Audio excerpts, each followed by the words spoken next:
order. Welcome to this afternoon's meeting of the Culture, Media and Sport Select Committee on the work of the BBC. For our first panel, we have Caroline Daniel, the former external editorial advisor for BBC Editorial Guidelines and Standards Committee, and Michael Prescott, former external editorial advisor for the BBC Editorial Guidelines and Standard Committee. Thank you both for being here with us today. Our hearing today stemmed from the memo that was written by Mr. Prescott and sent to the BBC board, raising questions about the editorial standards and impartiality, and about which subsequently found its way into the media. Initially, we asked the BBC for the memo and its response to the concerns raised, and we had invited Mr. Prescott to appear. But as the days went on and the BBC seemed unwilling or unable to respond to the growing concern, we decided to hold a broader session that looks not only at the issues raised in the memo, but also the governance of the BBC, not least because of the resignation of the Director General and the Head of News, and then on Friday, the resignation of Shumik Banerjee as a non-executive member of the board. Since we announced the session, you won't be surprised to know that we've received a lot of correspondence from a lot of different people with very different views of the BBC and its reporting, and we won't be publishing these, but we are very grateful to everyone who has taken the time to contact us. We have also requested and received confidential board papers from the EGS relating to the Panorama broadcast and from the board in response to Mr. Prescott's memo. We won't be publishing these either, but they will inform our questioning, especially to our second panel. Before I begin, can I remind members to declare any interests before they ask their questions? Welcome, Michael. Welcome, Caroline. Michael, we're here today because a memo that you wrote was the catalyst for the resignations of three members of the board, including three members, including the Director General, and the corporation now faces a $1 billion lawsuit from the president of one of our closest allies. I don't need to spell out to you the seriousness of this for everybody in the room or those watching, but suffice to say it can't be overstated what is a critical time for the BBC and public service broadcasting in general. How did we get here? Well, I suppose the saga does begin with that memo that I wrote, and at the most fundamental level I wrote that memo, let me be clear, because I am a strong supporter of the BBC. The BBC employs talented professionals across all of its factual and non-factual programmes, and most people in this country, certainly myself included, might go as far as to say that they love the BBC. What troubled me was that during my 3 years on the BBC's Standards Committee, we kept seeing incipient problems which I thought were not being tackled properly, and indeed I thought the problems were getting worse.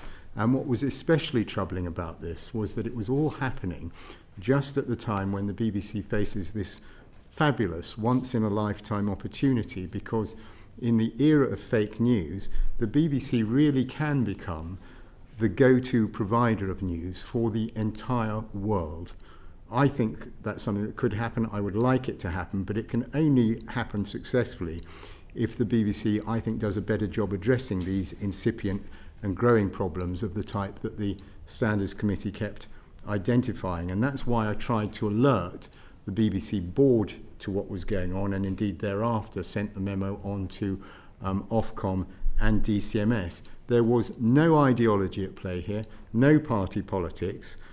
If, for example, if you take the example of the US elections report that came before the committee, if it had found that it had been Kamala Harris misrepresented, not Donald Trump, I would have acted in exactly the same way, because I don't want the BBC's coverage skewed this way or that way. I just want it to be impartial, accurate and fair.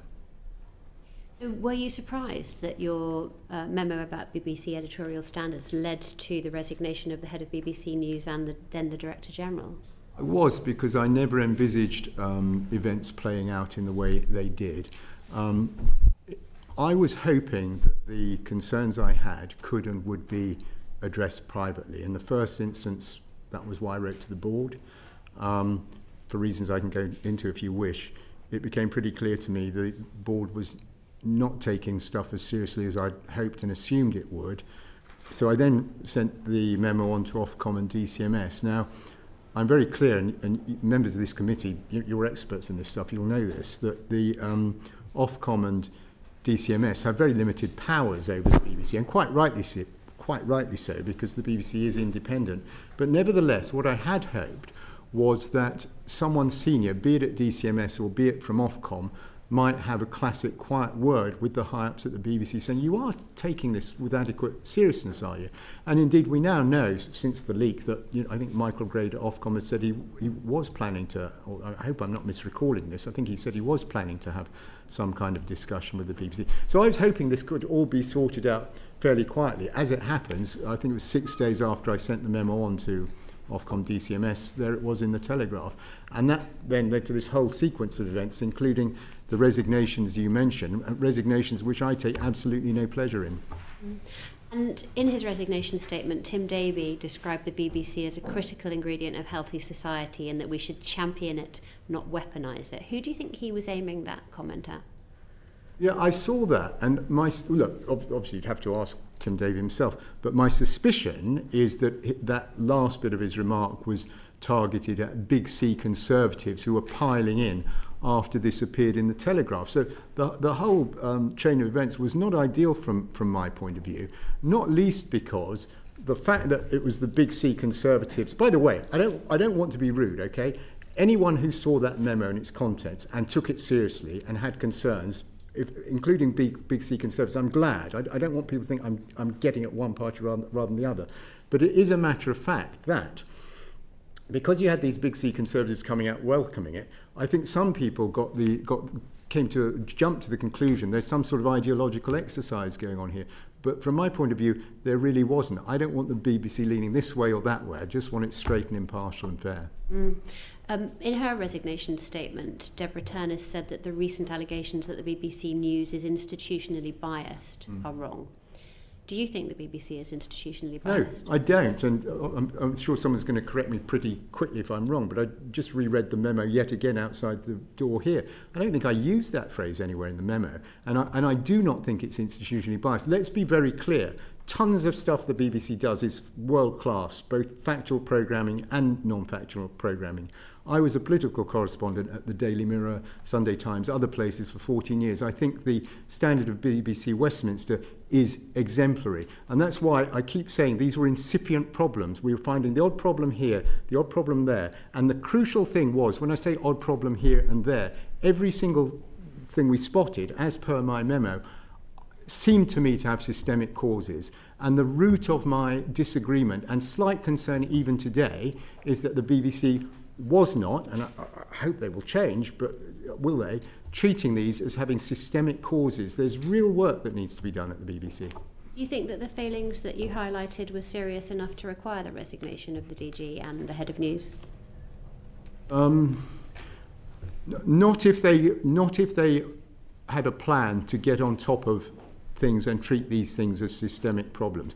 I mean, look, I'm keenly aware. I don't want to come before you sounding like I'm some sort of pompous figure, right? It's not necessarily for me, humble old me, to tell the Director General of the BBC exactly how to do his job. But you've asked me a straight question. I would have hoped they'd get on top of these problems, start sorting them out in a systemic and more methodical way, and everything would have been fine. What do you think, Caroline? Well, my experience was that the BBC took issues of impartiality extremely seriously. We've all heard Tim Davie put impartiality at the centre of his time as Director General. In the 3 years I was involved with the BBC and prior to that with the Sirota Review, I felt it was a continuous process, an active debate. These are dynamic issues, they're very complicated issues often of impartiality. They're decided in the context of individual programmes on a daily basis across thousands of hours of coverage.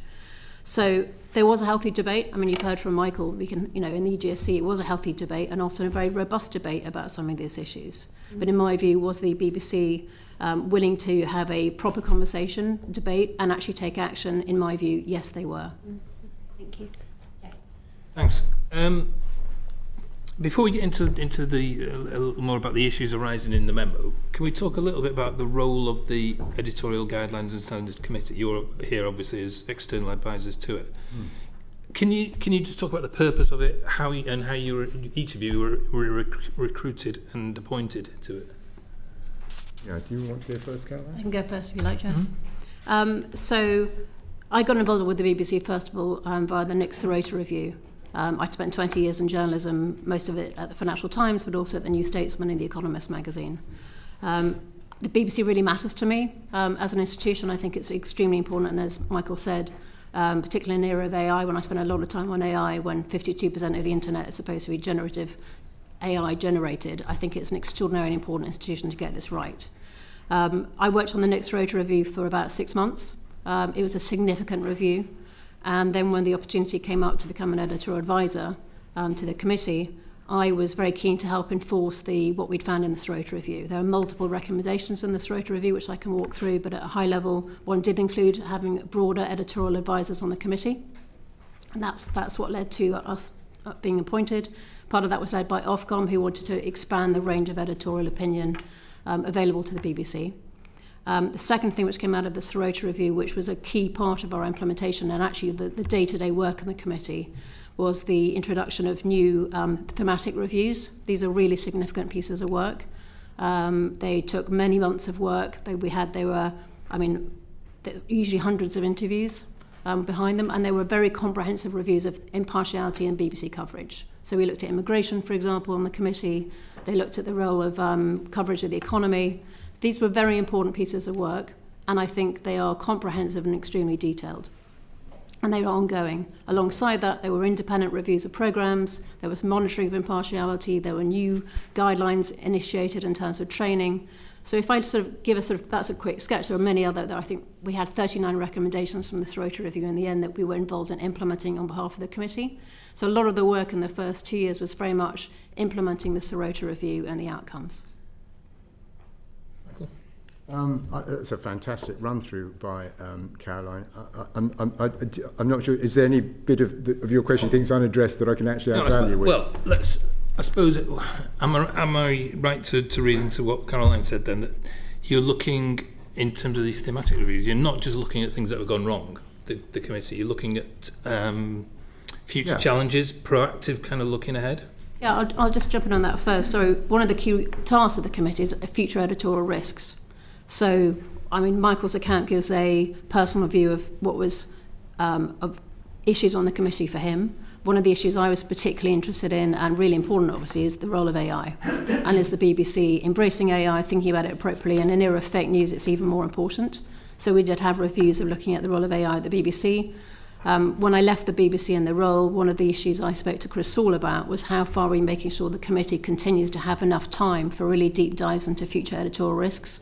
Much longer sessions on some of those issues I think would be really welcome. So, again, Caroline summarised it fantastically. These thematic reviews, to your point, so they are proactive. They're not waiting for an obvious thing to go wrong, or was that quite right? Which was the case with a lot of things in my memo. But even on the thematic reviews, you see, my disagreement with the BBC is about the thoroughness with which it takes action and follows things through in this area of editorial standards. So if you take one of the thematic reviews, I think it may have been the first one, which was on tax and spend. How does the BBC cover issues to do with the economy, government tax spending, and so on?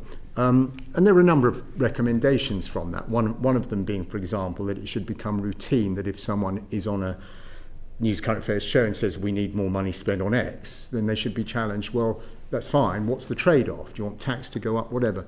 That was one of many, but a very simple to understand recommendation from that review. And I remember when the conclusions came before the committee, I think it was my first or second meeting, I asked what the follow-up was going to be. For example, because at that stage I didn't know the ins and outs of how every bit of the BBC worked. So I said, after each news show or current affairs show, will there be a tick list? Were people challenged in accordance with these new recommendations? And I was pretty much told, look, don't worry about it.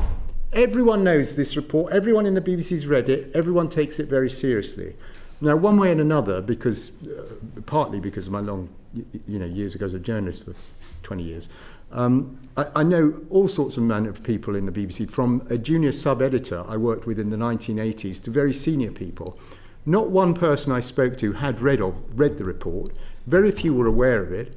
And later on, when we got follow-up reports, they did not give a gold star 10 out of 10 for implementation. So every step of the way, I'm afraid, I feel the BBC fell short on thoroughness when it came through to implementation.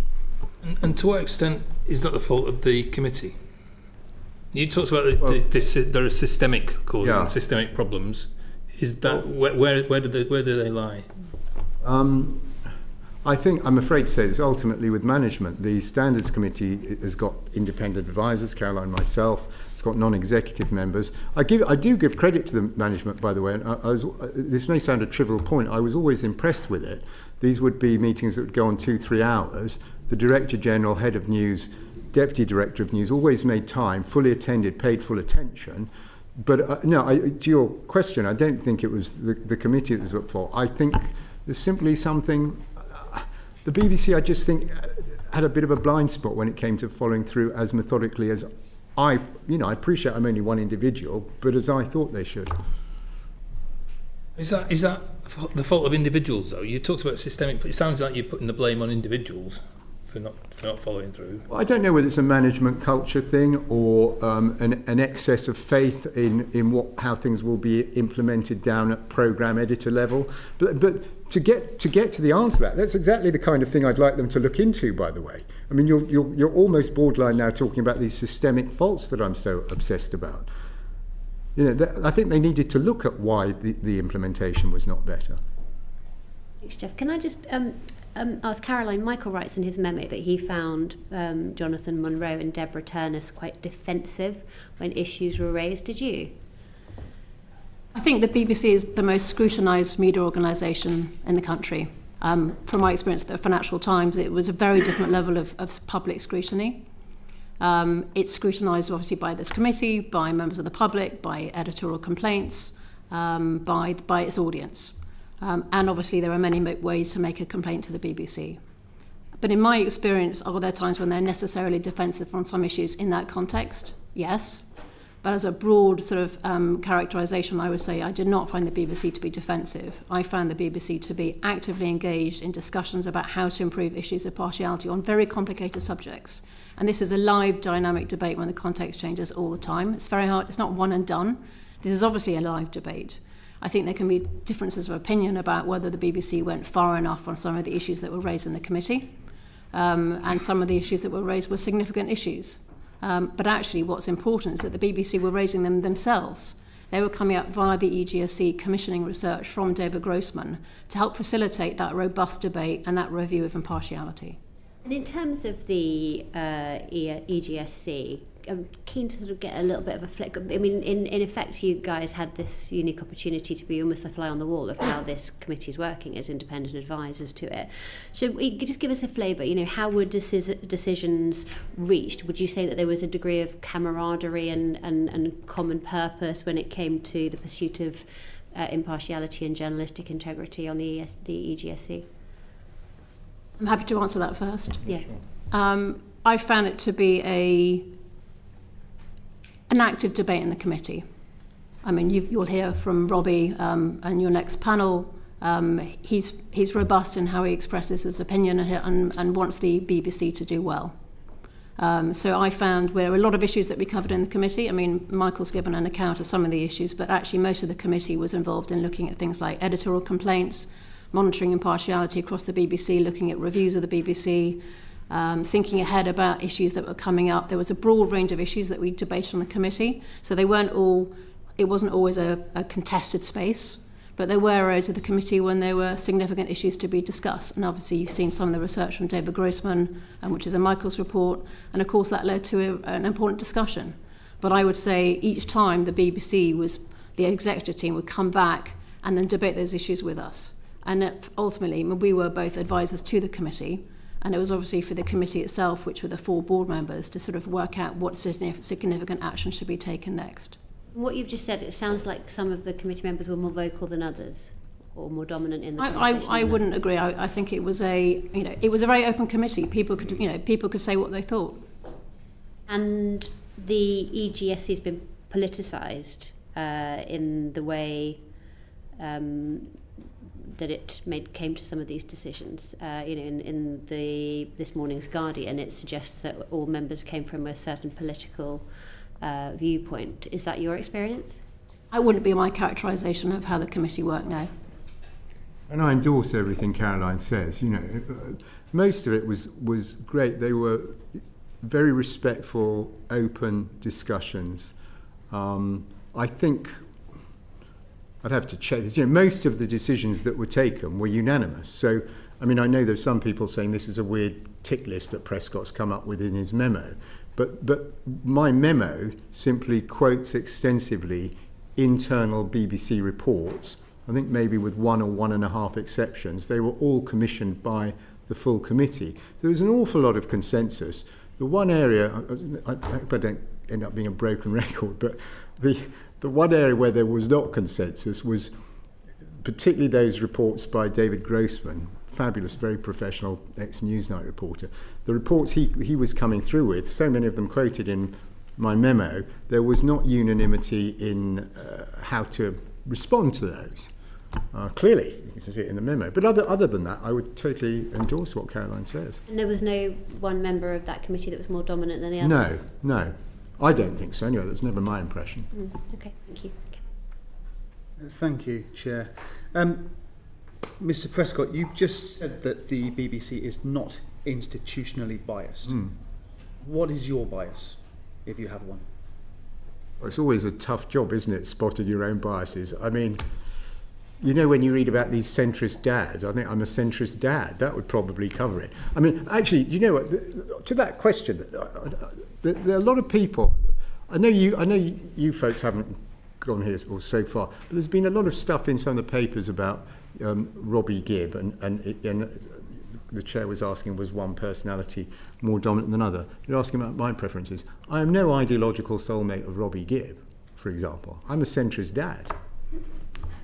I'm a centrist dad too, but a company that you work for received over £100,000 from Larry Ellison, a Republican mega donor. You'll be aware that Donald Trump has removed funding from a lot of public service broadcasters.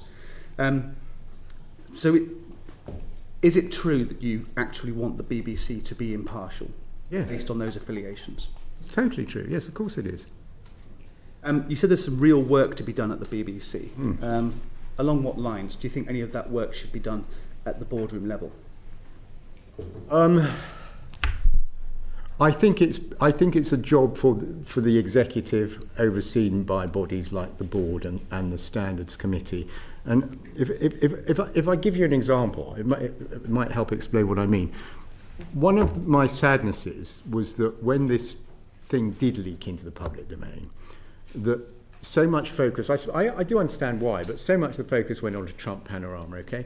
But for me, the most heartfelt, the thing I felt most passionately about was the BBC put out one day, over 12 hours on all its bulletins, a story saying that ethnic minority people in this country were being charged more for their insurance purely because of their ethnicity. And when David Grossman looked into this, he found the story to be utterly untrue.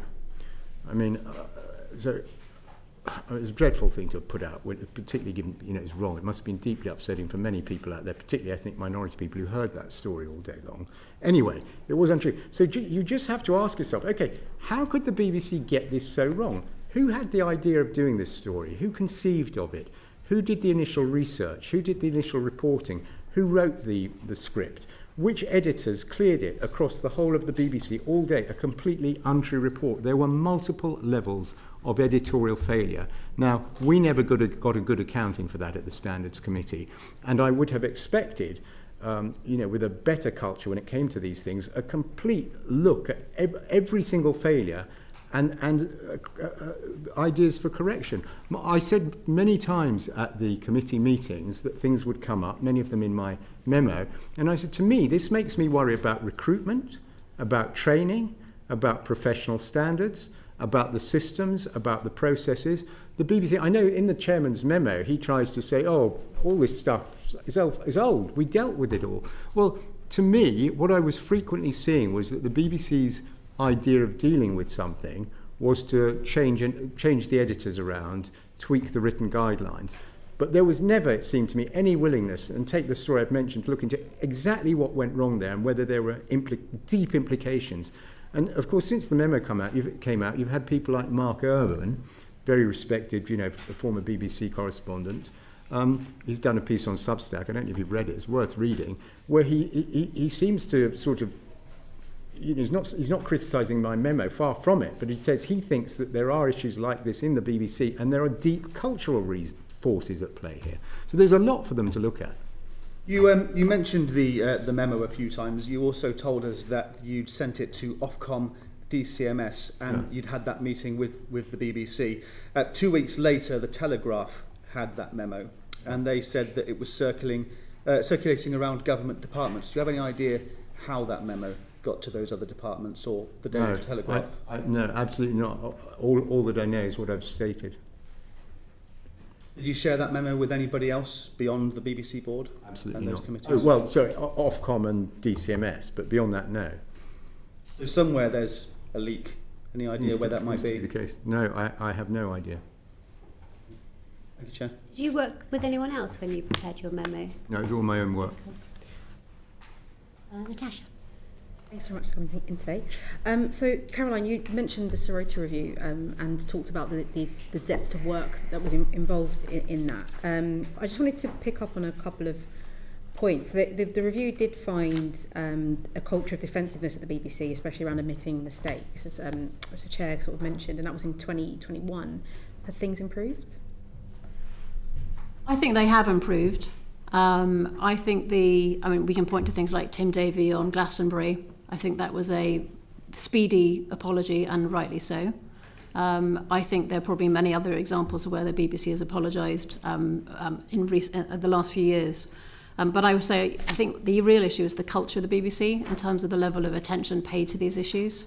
And again, in my view, the fact that we had a robust committee to debate issues of impartiality, the fact that we had David Grossman being commissioned by the EGS to ask questions about the BBC's coverage in order to help inform future coverage was actually really significant. I think there are a few organisations when you actually have that level of auditing internally on a regular basis, and this is an ongoing issue. This is not one and done in terms of managing these issues.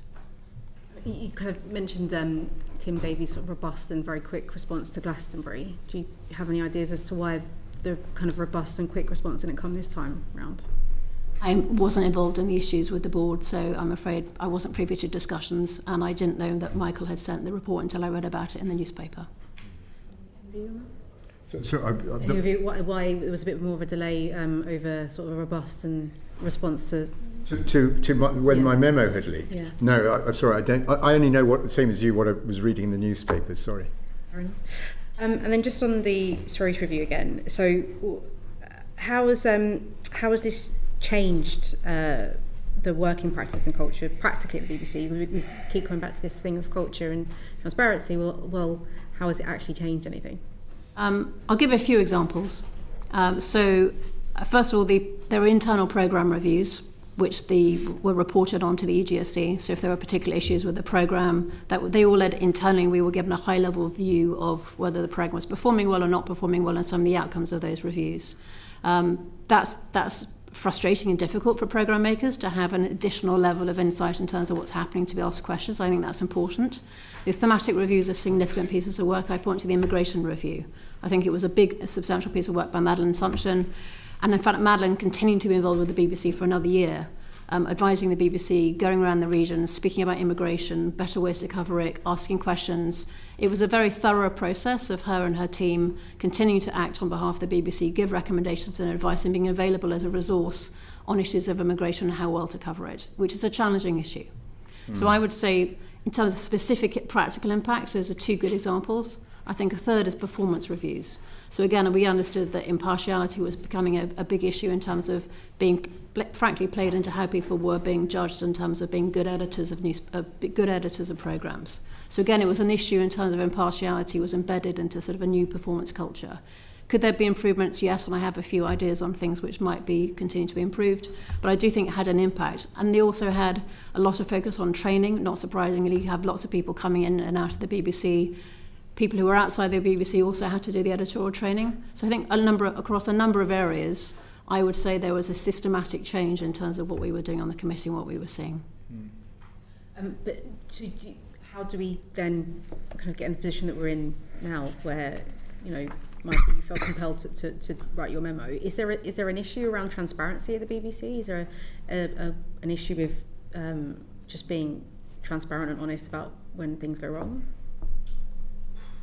I think there kind of is when it comes to self-criticism, actually. I just think that Caroline's described the processes very well, and the BBC does try to look at itself, and it's done a lot of the right things and a lot of responsible things. But I just think that then when it comes to following through on actions, it's not always fantastic, and you do get levels of denial, as per my memo, whether it was the issues in covering the US presidential race or Israel, Gaza or whatever. You got these reports through from David Grossman, and the management's response was to just plain deny. So, well, we don't agree with them. And what was the rationale? Did they outright find David Grossman was wrong on the facts or out-argue his rationale? No, they just disagreed with them and didn't do anything. Do you think to what extent do you think there's an issue with the comms of the BBC? I mean, it feels like there's some kind of muscle memory of how to mishandle allegations of editorial mishaps and mistakes. Is there a problem with their communication? Because quite often you get a very defensive, very short statement that comes out in the initial period, and then a bit more sort of self-reflection and self-flagellation a bit further down the line. But to what extent is that just my perception?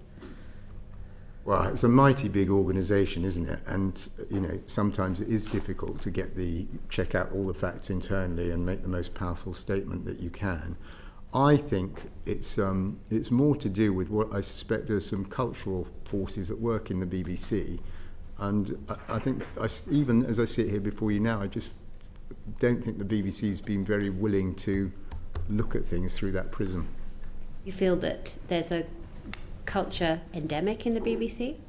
I think there could be. No, I certainly do not claim to be an expert on this, and I already commended to the committee this piece by Mark Urban, who spent many, I think, decades probably in the BBC, and there are others.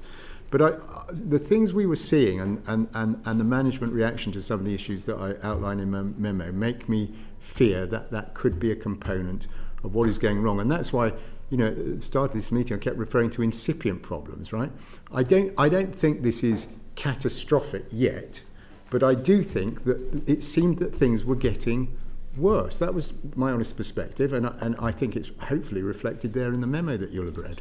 To what extent do you think it's that which undermines people's trust in the BBC? Well, trust in the BBC is a big subject, isn't it? I mean, it's not even all party political. You've got a, urban, rural bias, possibly a London focus, London values versus values outside of the capital. I mean, it's a lot there. You wish to expand? On trust in the BBC? Well, I suppose simply, and this is kind of what my memo is about. I think the public expect the BBC to be honest, accurate, impartial, fair. It is most of the times. It needs to do a better job when it's caught out not being so. Would you say it was defensive? Would you say one of its headlines would be that the BBC is defensive? Yes, I would. So, for example, another thing, I'm not being boring, continually referring back to this memo, but another thing in my memo was that there's this strange episode where a group of Oxbridge historians calling themselves History Reclaimed said, look, every time there's this, not every time, I think they sample 4 or 5 programmes, but they said it's curious, because it was a carefully written report, they didn't overclaim. They were honest about the limited number of shows they'd watched. And they said, we do seem to notice a tendency that in all these shows, instead of getting the foremost historical expert in the field, they're getting people who are far more inexpert, and our suspicion is it's because they're giving them controversial quotes rather than the best take you could possibly get. And the BBC's, and as per my report, I thought this was interesting and should be looked into, because History Reclaimed also had a very simple fix, which was, could the BBC have another look at who they were inviting in from the field of historians to comment on things? That was it. Would the BBC listen? No. And in fact, there were then formal complaints from, I'm guessing, from readers who'd seen that report, based on the report, And the BBC rejected them all and accused History Reclaimed of cherry picking in a very snotty fashion. Well, History Reclaimed didn't claim to be doing more than that. They said, we've watched 4 or 5 problems. Might be a problem here. Could you take a look at it? The answer was formal findings. You're wrong, you're wrong, you're wrong. We're not talking to you. Extraordinary. Do you think the BBC is arrogant? I'm sorry? Do you think the BBC is arrogant? Not institutionally, no. I think it's more... Look, when you run a big outfit like that, you'll all appreciate this, you've got to maintain staff morale, and the management have to be seen to be defending their own folks. And believe it or not, even after that memo, I totally get that. But they get a little bit wrong, and I think that was an instance, and there are other instances in the memo. Thank you, Cam. Thanks, Chair. Mr. Prescott, do you think that the BBC is in a better place for the 3 resignations? Do you think public trust should be greater or lower for those 3 resignations? Ooh. It's very hard to answer, because I think the answer to that depends on each individual citizen's perception of what's gone on. You speak of culture, Yeah. which starts from the top, does it not? Yeah. Usually, yes. So, and you want to know bluntly whether I think it's better or worse for not having Tim Davie and the rest of them there, I guess. Well, look, let me answer this way. For what, I took no pleasure in those people feeling compelled to leave their jobs, number one. And as regards particularly Tim Davie, for what little use or worth this is to him now, firstly, I always liked the guy. And secondly, most importantly, to the extent that inexpert me can judge, he seemed to me to be doing a first-rate job across 80 or 90% of the portfolio. It was just that he had this blind spot on editorial failings. I think it's a bit of a tragedy he's gone. I thought he was a supreme talent, but he had this blind spot. Okay, thank you. Yeah. Michael, were you pleased that your memo found its way into the No, gosh. You're surprised? As I say, yeah, I was surprised. And first I was surprised. Secondly, as I think I said a little while ago, I was hoping this might be sorted out quietly, board, Ofcom, DCMS. So that's one thing. Second thing is, again, I kind of alluded to this, given what, believe it or not, I was hoping this memo would do good and result in a better BBC being quietly achieved. And the fact it was in the Telegraph, no, I'm not criticising the Telegraph. They gave a lot of space, they took it very seriously. But in sort of ideological terms, the Telegraph appeals to a certain bit of the spectrum, and I think therefore the fact they broke the story became a bit of a barrier to people elsewhere on the political spectrum taking this as seriously or thinking this really was as straightforward as it seems. So that's my answer. And in terms of the comment that you just made about Tim Davie having a bit of a blind spot in an editorial sense, to what extent do you think that is simply because of the fact that that DG job is just too big for one person? I've been thinking for a while that it is, and what's happened to Tim confirms that. So again, look, I'm not here to claim I'm the biggest expert in the world on organisational design, but as you asked me, and I was an advisor to this committee, it seems to me, I think the BBC might be well advised to consider having an editor-in-chief on the one hand and a CEO on the other. Yeah. And I very well remember the period in the 80s when they did try that, and John Burt was at first not, in charge of the whole of the enterprise. They did split the role, and I think it's probably worth looking at that again. Do you have a view on that, Caroline? On Tim Davie, sorry. On splitting the role. Splitting the role. My role was an editorial advisor to the EGS. I think the issues of whether the overall structure of the BBC and the governance for Tim versus the role is obviously for this committee and for the BBC board itself. It is a very large role and a very complicated role and very hard to get right consistently. And I think in previous times we've had a deputy director general of the BBC, and I think probably it's such a large role and a lot of issues that I think that might benefit from it. Is that how you'd rather see it split, a DG and a deputy DG, or would you rather, as Michael suggests, have an editor-in-chief alongside a DG? I don't really have a perspective on it. I mean, I have a personal view as an average person looking at this, but I don't believe... What's your personal view? Well, I think my personal view is what I've just said, is I think would be helpful to have, it's a large job with a lot of responsibilities, and it's an important institution to get this right. And were you wanting to come in? Thanks, Chair. One more, Mr. Prescott.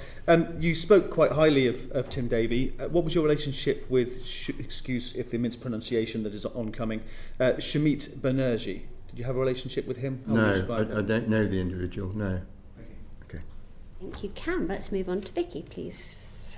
You rightly pointed out that the Panorama programme has been picked up quite a lot in terms of your note.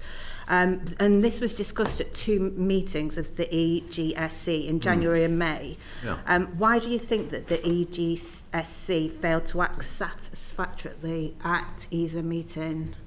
Well, at the first meeting, so if I, probably the best way to answer that, and it'll certainly help me give you a good answer, is if I go through the chronology. So I happened to be at home and I watched that Panorama. It struck me as having issues to do with balance. I didn't think it was quite what I might have expected. I still wasn't too bothered because I thought, well, that's quite an anti-Trump programme, but they'll probably be just as hard on Kamala Harris next week, and they weren't. So I mentioned this at the committee. David Grossman was asked to look into it all, and he came back in January with the findings, which are summarised in my memo. The BBC executive did not seem, how shall I put it, they did not seem very open to accepting what David was saying, and so they were asked, and they agreed. As I say, there's usually consensus on the committee. They very happily agreed to go away and come back with a written response, having, to the mind certainly of me and recollection of me, and I suspect others, seemed to be not open to accepting what David was saying, even though his findings were so stark. So they did come back in May with this written response. Again, parts of the written response are quoted in my memo, and it was black and white. The management did not accept there was a problem either overall with the US presidential coverage or with the Panorama programme. Simple as that. Just on that, can I just... sorry, Vicky. The Grossman report says that generally speaking, the coverage of the election issues was generally excellent. Yeah, so I hope I've been clear. What I'm focusing on incipient problems that need addressing, and in my memo you'll see, because I was trying to summarise it all for the board of the BBC, I think it's 7 points or something, kicking off with they ignored or broke their own guidelines on use of opinion polling. So there was a lot to the Grossman report. And actually, do you know, it's good you've mentioned that, because that kind of gives you the context. That was very much the BBC management's view. It was great. They were excellent. On page 3, David Grossman's report says it was all excellent. Well, there was a lot to praise. And by the way, I've been a reporter. I hope the BBC Washington staff don't think I'm sitting here getting at them. I know they're doing tough jobs, okay? But David Grossman did not give it an absolute gold star. There are a lot of issues, as summarised in my memo. And so, I don't know, hopefully does that cover... Well, I mean, I think there could be an accusation that you didn't represent the Grossman report fairly in your memo, and that whereas you picked up all the points that he made that were criticisms of the BBC without stating the context, which generally speaking he was positive about the coverage and had put forward these particular problems as issues that needed to be corrected for next time. Well, look, David Grossman would have to speak for himself. My take was firstly that he was being polite. And secondly, there were a lot of very specific instances in the full report, summarised in the memo, of things that had gone wrong. And you know, that both my memo to the board, its intent, remember, this was conceived as a private memo to 14 people, and it was meant to be a call to action. So it was not, I didn't put in the stuff for celebration. It was very deliberately highlighting problems and faults that I felt were not being addressed properly. Back to the Panorama documentary. So you said that you watched it on the 6th of January and that was the point. I think it was the show, I think, was... sorry to interrupt you. It was just before the presidential race. I think it was late October. But sorry to interrupt. So you watched it, and then that is what prompted you to put in complaints, even though there was no complaints about the Panorama documentary. Yeah, I wouldn't characterise it as a complaint. That's not really how the Standards Committee worked. So I watched the show, okay, and even after watching it, although I thought, a lot more anti-Trump witnesses than pro-Trump and so on, I thought it was a bit of an anti-Trump programme. Didn't think it was fair balanced, as you might expect typically from the BBC. But even then, I wasn't too alarmed, because I just thought, and by the way, I rather enjoyed the programme. But I thought, they'll probably be doing just as aggressive a look at Kamala Harris next week. That's why this was so aggressive on Trump. And there wasn't a balancing programme. And so I can't remember now, I'd need to check whether I emailed David Grossman or raised it at the next committee meeting, but I simply said, could David have a look at the show to see what, because I could have been wrong, that actually it was in line with the standards and it was all fair enough. And so that's how it wound up being looked at. Then in terms of your memo, when did you include the Panorama programme into your memo? Well, was it at the start or later on? No, my memo was all written of a piece. So although it begins with the example of Panorama, because I thought it was a very stark example of things, the sorts of things that had gone wrong and were not being addressed. So that's why I nosed off the memo on it. But everything in the memo was written, way after because I left my last meeting of the Standards Committee was June, and it was in some months after, actually, before I started writing the memo. Thank you. Mr. Prescott, you mentioned that the January 6th documentary wasn't really of the editorial standard you expected, but that you thought that perhaps they'd be just as hard on Kamala Harris. Yeah. It has occurred to you, though, has it not, that Kamala Harris wasn't found by the January 6th committee to have played an active role in the Capitol riots? Mm-hmm. Absolutely, yeah. But so what would such a documentary look like as a companion to the Donald Trump? Well, the Trump Panorama was looking at his history as obviously he'd been president once already, his track record as a politician, and purported to be trying to look at the secret of his appeal. Mm-hmm. And then thirdly, trying to look at what might the consequences be of him winning. If he'd lost, he might have faced more lawsuits. If he won, he could crush them. It's that sort of thing. So an equivalent look at Kamala Harris might be, well, what is the secret of her? What is her track record? What is the secret of her political appeal? What would the consequences be if she won? So it's pretty straight up and down, really. Or to me, it seems so. Thank you. Do you agree with Donald Trump's assertion that his reputation has been damaged by this documentary, considering, of course, that he was found to be a central figure in this insurrection, considering that he has been found by a civil court as being liable for sexual assault, that he's regularly boasted about sexual assault? Do you agree with Donald Trump that this documentary has harmed his image in some way? If I could answer in two parts, as it were. Firstly, I'm supposing, but you'll correct me if I'm wrong, I should probably restrain myself a little bit, given that there is a potentially a legal action. All I can say is I can't think of anything I agree with Donald Trump on. Thank you. Yeah, thanks both. Very interesting. You've obviously got similar backgrounds in a way, Fleet Street and then the PR industry for a long time after that, but different conclusions as well. So fascinating. Thank you for both coming in. I just wondered, I think Jeff asked this earlier, so you were advising the EGSC. How did you hear about the job? You want me to go first? Do you want to go first? Just, I'm curious to know, probably a lot of our constituents would like to advise the BBC. Where does this get advertised? How did you hear about it? I don't know. Can I beg your indulgence and give you what may be a longer answer? A shorter one is probably better because, okay. Just really want to know how you got the job, not a long anecdote. Just how did you hear about it? I come from a working class background, son of immigrants. I got into Oxford from the local state school partly because of the excellence of public service broadcasting. I used to quote the shows in my essays. So I've been passionate about public service broadcasting for decades. I read every spit and cough about the BBC. I followed the Martin Bashir scandal. I saw that Nicholas Sirota did a review. Caroline was part of it. And I saw in the newspapers that one of the recommendations was to create this post. And I thought, what a fantastic job. I'd love to get that. So I looked out for the advert and I applied. And it was advertised? Yeah, yes. Caroline, you said. It was publicly advertised. Obviously, I was aware that they might create the role because it was one of the recommendations of the Sirota Review. And obviously, I was very interested in making sure the Sirota Review went somewhere. So I was very interested in making sure that the actions recommended by the Sirota Review were actually implemented. And I wanted to play a part in doing that. Okay, yeah, no, just curious to know. And also, I guess the Grossman researcher role, he's not here, is he? Well, curious to know where these things are advertised. I've never seen those adverts. Well, Well, How he was you're probably better directed at Okay. the chairman The next because one, I panel. can't. I don't know. It wasn't openly advertised, was it? That I one? think don't know. that's Don't one. think so. I think it was an internal appointment, It wasn't. in effect, for a researcher. But you'd need to check with the B. Okay.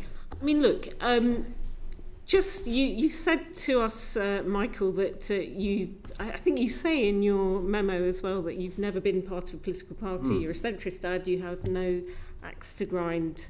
I think it says somewhere, hang on, you do not hold any hard and fast views on matters such as American politics.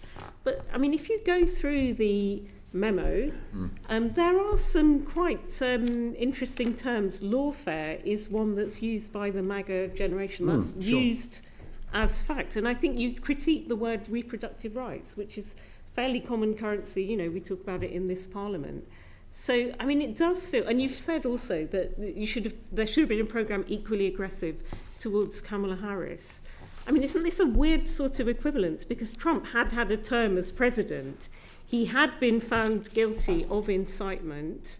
And we know that edit was wrong. That was very wrong. They should have indicated, you know, like a ... you would in journalism, that these are two different parts of the speech. But, I mean, I don't know, there are some people making conclusions. If you look at the things in the dossier, what have we got here? We've got Trump defence, we've got trans, we've got Gaza.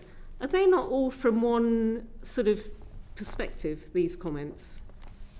Oh gosh, thank you for the question. There's quite a lot there.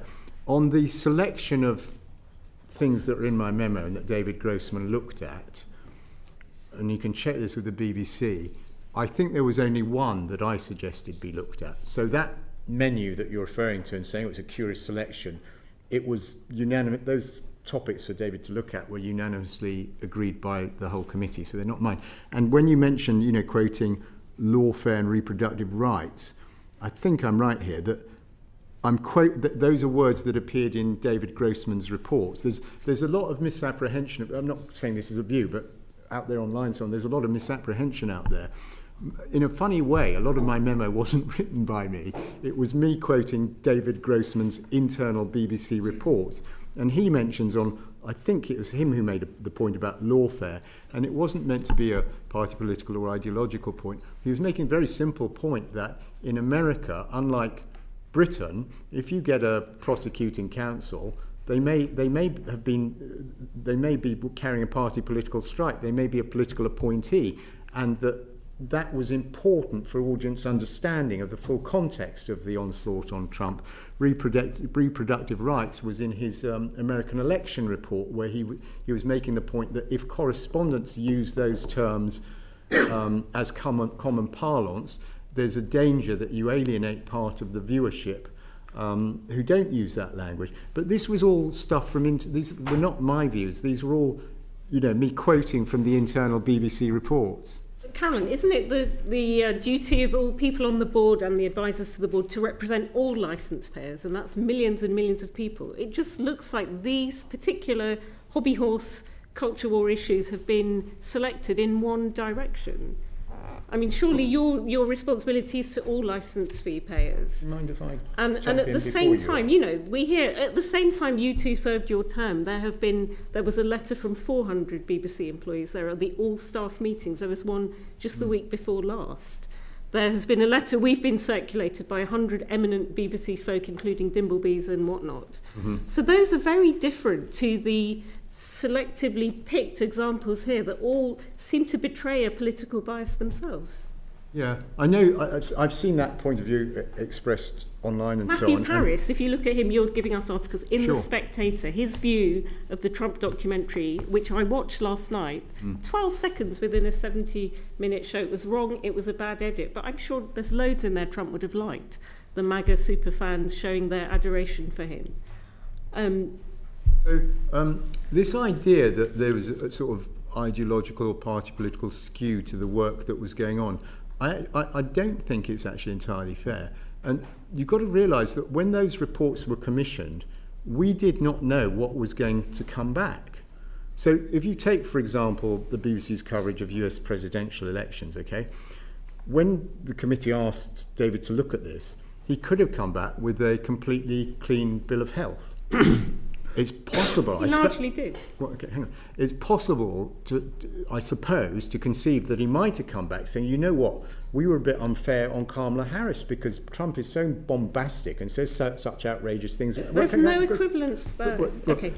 So you couldn't. I'm just asking you. Obviously, you're very free to disagree, but it could have been Grossman came back and said, you know, we've been a bit unfair to Kamala Harris because Trump's so bombastic that we end up giving her too little airtime. That he might come back. As it happens, he did come back saying there was a skew against Trump's side, but we didn't know that's what his finding would be in advance. So I don't think it's entirely fair to suggest the committee had an ideological hue in commissioning the bits of work. No, I'm saying the memo, not the committee. Oh, the memo. Because, you know, if you're Right. saying you have to sling an equal amount of mud, surely the role of the journalist is to tell the truth. Yeah, sure. So do you have to find, do you know what I mean, just because tit for tat thing, because, or do you tell I certainly what agree with what you say, both about you know, the truth and things being balanced. But the stuff in my memo, I think covers almost all of the David Grossman report. So it's not as if there were 100 reports and I picked these ones and they've got an ideological flavour to them. I've mentioned most of the reports that were done,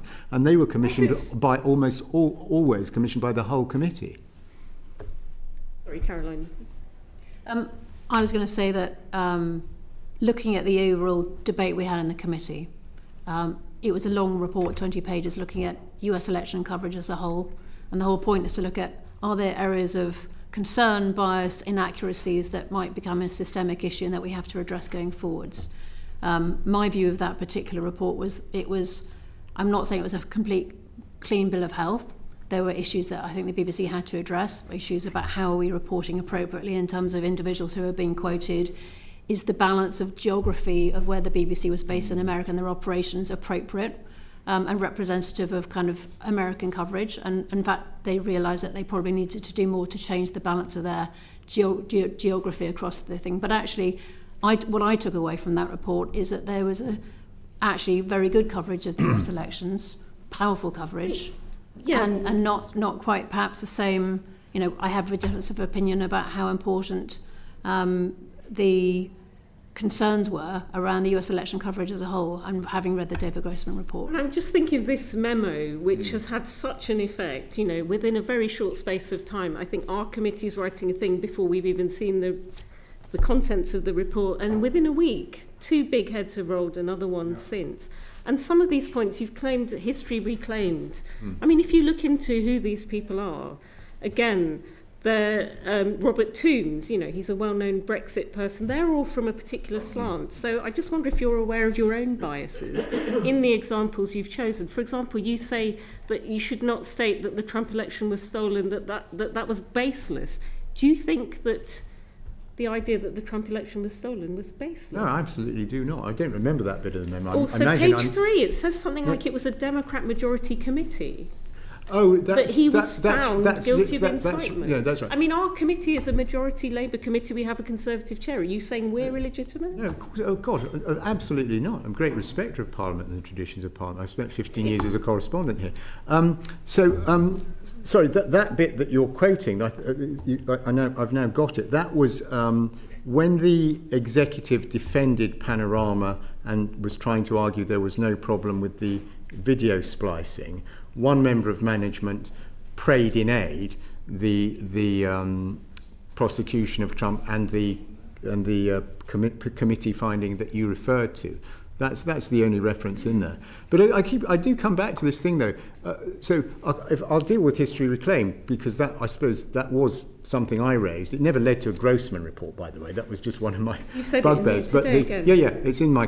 But all the rest of the stuff, as I keep saying, this was not my tick list. These were reports commissioned by the entire committee for David Grossman to look into. We never knew what he would come back with. And if you take American presidential race, for example, he did come back saying, well, actually, was a little bit unbalanced. But we didn't know in advance he would say that. History reclaimed, I can tell you hand on heart, I never even Googled the historians behind it. I just got that they were Oxford. Then, because they're not completely neutral people either, are they? Yeah, but you've got to remember, all I was saying on the history reclaimed thing, which still seems to me a small thing, they seemed to me, from what I read in the papers, very reasonable. They'd spotted something little that was wrong. They were suggesting what sounded like a sensible fix, and the BBC wouldn't even consider it. And move on, Rupert. You happy? Amen. Thank you very much. Thank you. Back on the splicing. In his sacred job memo to us, Dr. Shah mentions that since your memo, Mr. Prescott, the corporation's had 500 complaints, and that has, I quote, prompted further reflection. And as a result of that further reflection, the BBC now accepts that the splice gave the impression of a direct call for violent action. I remember the first time I saw the splice, and I looked at it and I was like, oh my God, that's awful.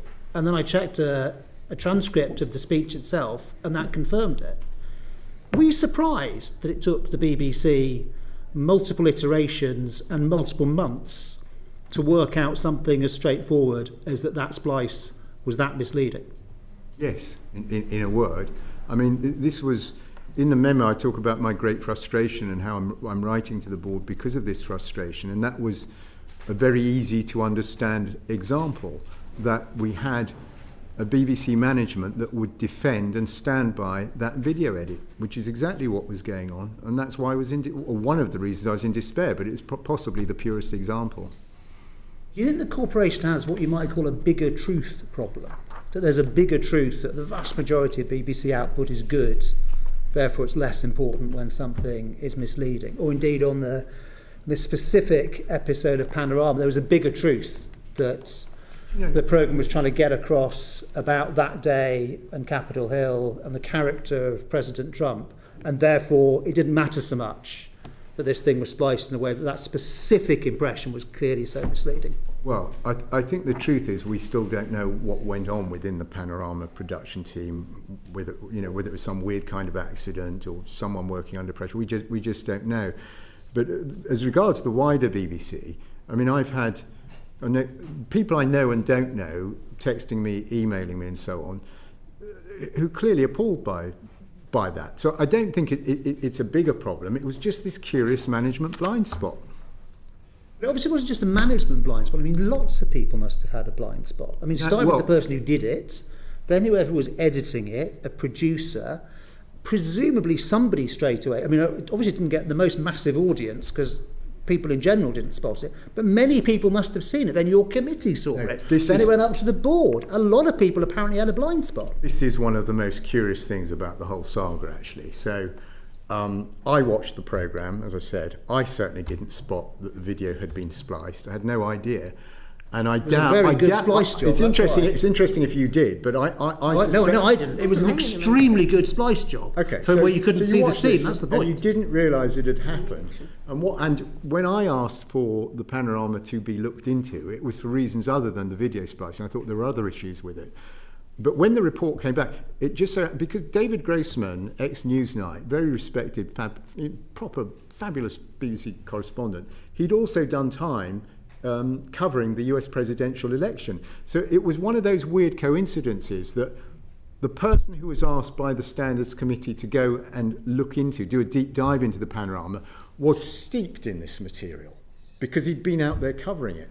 And it was he who spotted the video splice. It's quite possible if it had been someone else asked to do a deep dive into Panorama, they might have come back still not spotting that. It was a curious turn of events. That was when? That was in time for the January meeting. Yes, that's right. An awful lot of time has passed between January and November. So there still were a lot of people who had a blind spot. So after this thing had been identified, I don't mean a literal blind spot, they didn't spot the splice. I don't think anybody spotted the splice.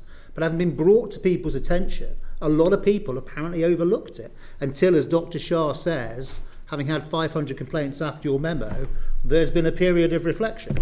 As I say, so I keep using this term blind spot. You can use the terminology you want. They had a lack of sensitivity. They just had a different view about the video splice. And I wonder if I might just finally ask both of you, if you would agree that actually it's people who would like to see the demise of the BBC. They are the ones. Me, by the way. No. I want it to be strong. Just let me finish my sentence, if you will. All right, beg your pardon. It is people who would wish to see the demise of the BBC. They are the ones who ought to downplay this incident.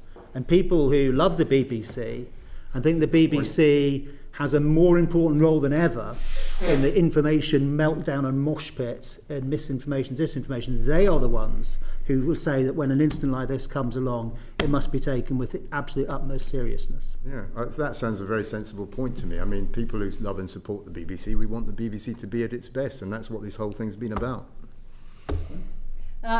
Obviously, issues of trust are foundational to the BBC. It is very important that they take inaccuracies extremely seriously. I would say, to echo Samir Shah, it was regrettable that this wasn't recognised at the time, and it was too late to, even though Panorama was alerted to this, I think it was too late by the BBC to actually take action on it. But I would point you to the fact in the committee at the time, it was a 20-page report, and the debate was really about a much broader, comprehensive view about US election coverage. It wasn't to try and micromanage a particular programme edit. And individual issues were typically dealt with by the editorial complaints unit if there was an inaccuracy. I'm asking her about a principle, so I was asking about the splice, that is correct, but you could apply the same question to a number of other things in the memo. My question was really, isn't it the case that for all the 99-point-something% of output, which is very high quality and unquestionable, isn't it the case that if you really, really care about the future of the BBC, you really, really have to care about the 0-point-something% that goes wrong, take it absolutely as seriously as it warrants?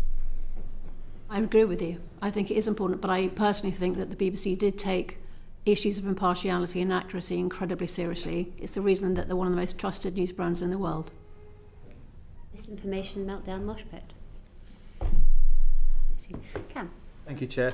Mr. Prescott, I happen to agree that it's a catalogue of interesting circumstances that this documentary aired through such a large editorial process. So the question that I want to know the answer to is, prior to it airing, did this documentary deviate from the standard editorial or auditing processes in any way? The short answer to that is I don't know, and that's exactly the kind of thing I was hoping that the BBC would look into. Who would know? Who would? Well, I guess your best witness will be the next one. The BBC chairman may know about that. I only know what I saw on the screen and then what David Grossman reported upon. Thank you. I just realised you didn't quite answer my last question. Do you agree that Donald Trump's reputation has been tarnished by this documentary? Probably not. You don't agree with him? Thank you. Caroline, I've largely not spoken with you yet. Apologies. Have you seen David Grossman's report? Have you read it? Yes. Have you read Michael's memo? Yes. Would you agree that Michael's memo was an accurate reflection or response to that Grossman report? I would say that Michael's memo does not provide a comprehensive view of what was in the David Grossman report. What do you think was missing? I think the David Grossman report covered a lot of ground, significant areas like the coverage of the election and the use of polling, issues like who was being represented on programmes, issues of impartiality. There was obviously a BBC response to it as well, which was also significant. They did engage with each of the details of the David Grossman report. I don't think Michael's account is a personal account rather than a comprehensive review of everything that was covered in the committee. You describe it as biased? I would not choose to characterise that way. I think it's a personal account of what Michael wanted to bring before the board. Thank you. It was meant as I think Caroline's remarks may well be fair, because I'm very open about this. I think I even say it in the memo. It was meant to be, an edited take on things. It was a primer for the board, hoping to get some action, and they could then go away, as I think I urged them to do in the memo, to go and look at the full Grossman report. So I don't think I'd ever claim it was fully comprehensive. It was edited highlights intended to get action. Is there anything else you'd like to add to that question, Caroline? No. Thank you. Thank you. Jeff, did you want to come in on this one? Just on that, Caroline, sorry again. You said that it doesn't provide a comprehensive review of the Grossman report. Do you think it gives an accurate sense of the Grossman report?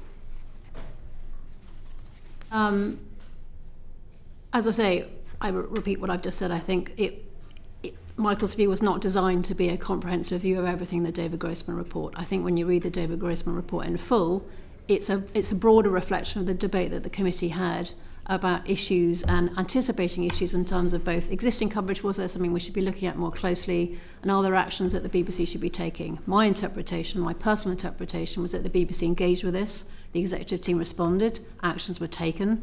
It was going to be an ongoing issue. This is a live, Donald Trump defines the news waves at the moment. It was an important issue to actually think ahead about how do we cover Donald Trump appropriately. So my takeaways were very much focused on that broader representative view. David Grossman's reports were not supposed to be comprehensive. They were quick takes, ad hoc research to help fuel a conversation in the committee, rather than the thematic reviews, which are much bigger picture, longer term, lots of interviews, comprehensive research, and looking at a much broader range of programmes. Just to be clear, so the Grossman reports were the only ones that were asked for by the committee on this particular topic? There were no others? No, on this case, no. And Michael, just quickly, Dr. Shah said that your memos are, and I'm quoting, a partial description of the evidence that the EGS received. Is it fair to describe your memo as partial?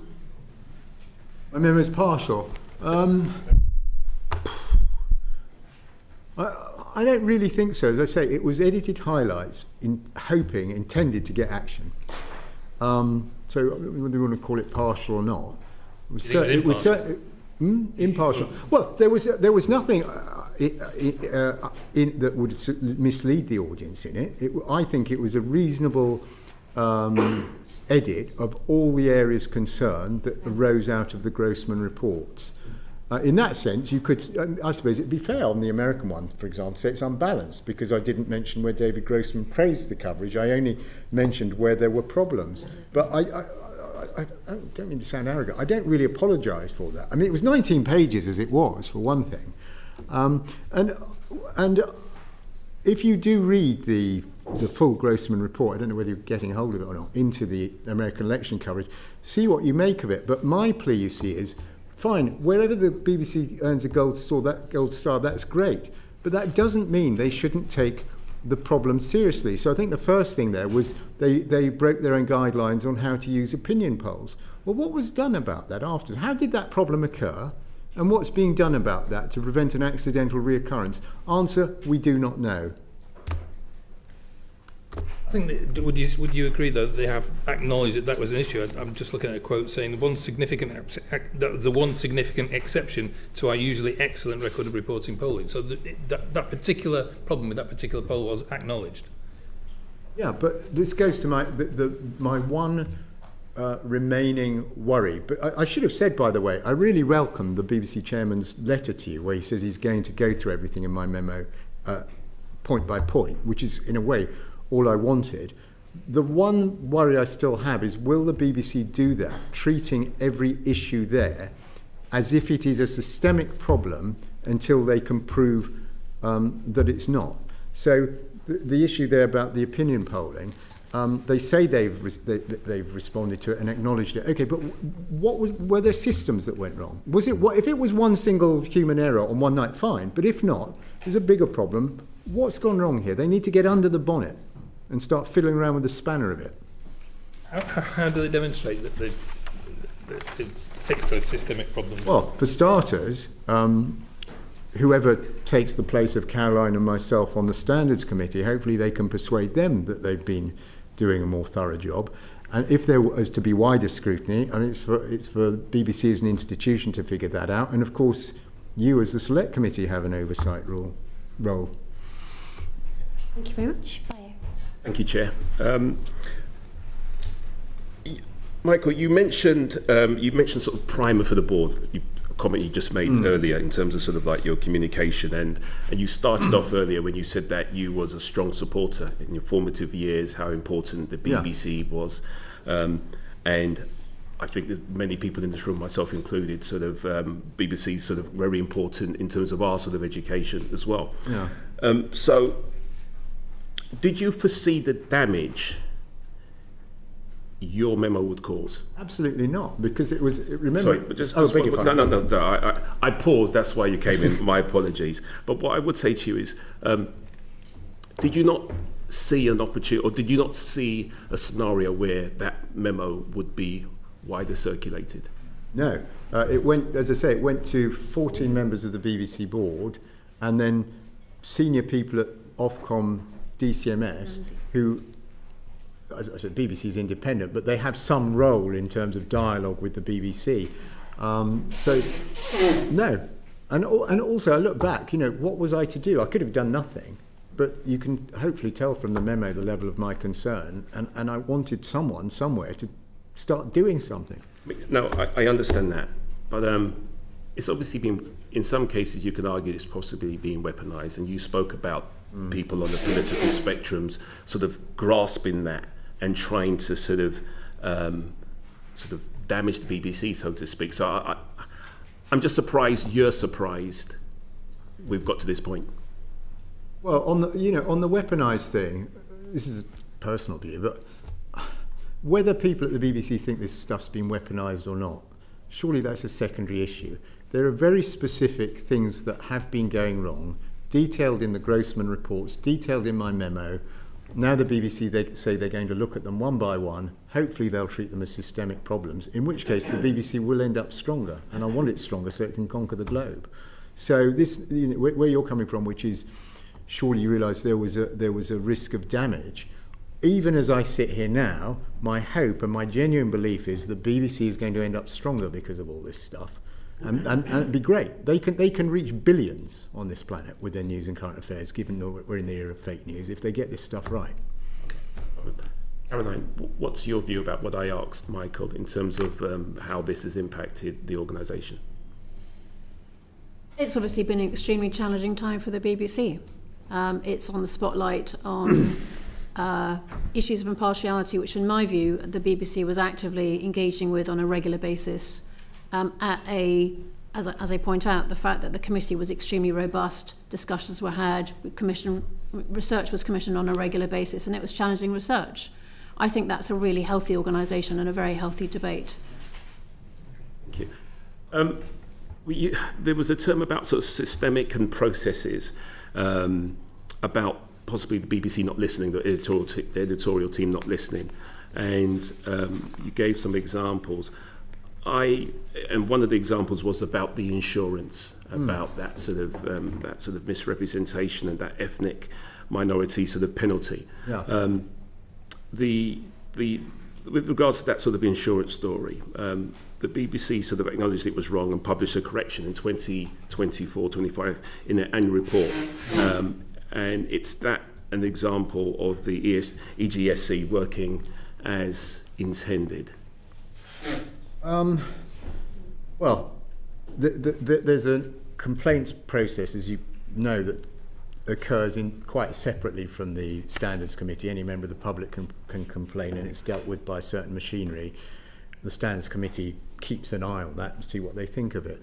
But this particular story you mentioned to, and the BBC apology, again, sorry for being a broken record, but again, this comes back to whether a problem is systemic or not.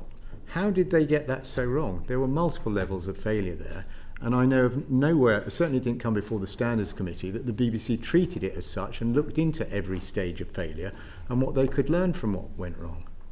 Okay. So given the resolution of the insurance story, why did you not sort of mention that or reiterate it in your memo? What, the insurance story? Yeah. It is in my memo, yeah. What the BBC, the reiterate, so why did you not sort of mention that the BBC had dealt with it? Because the point I was trying to make to the board is the same one I'm trying to make to you, and I think I'd run through the possible levels of editorial failure, who commissioned it, what did the programme editors make of this before it went out, where was the professional scepticism over this claim. So I was trying to make the point to the board, I think the BBC should look at that, among many others, as if it's a systemic problem, and I wanted them to support me in that notion. Caroline, can you give me an example where the EGSE sort of considered the subject, that concerned you and reached a consensus that you were satisfied with? Sorry, just to clarify that I wasn't satisfied with. No, you were satisfied with. I think on the insurance, I'm just picking up that one straight away. Action was taken. There was a debate at the board. It was embarrassing for the team in terms of their understanding of data journalism. There were further actions taken about actually doing more training within the BBC about how to understand probability and really proper economics understanding across some of the team. There were new people put in terms of the data science team. So I think, in my view, that counts as action and significant action from the EGSC.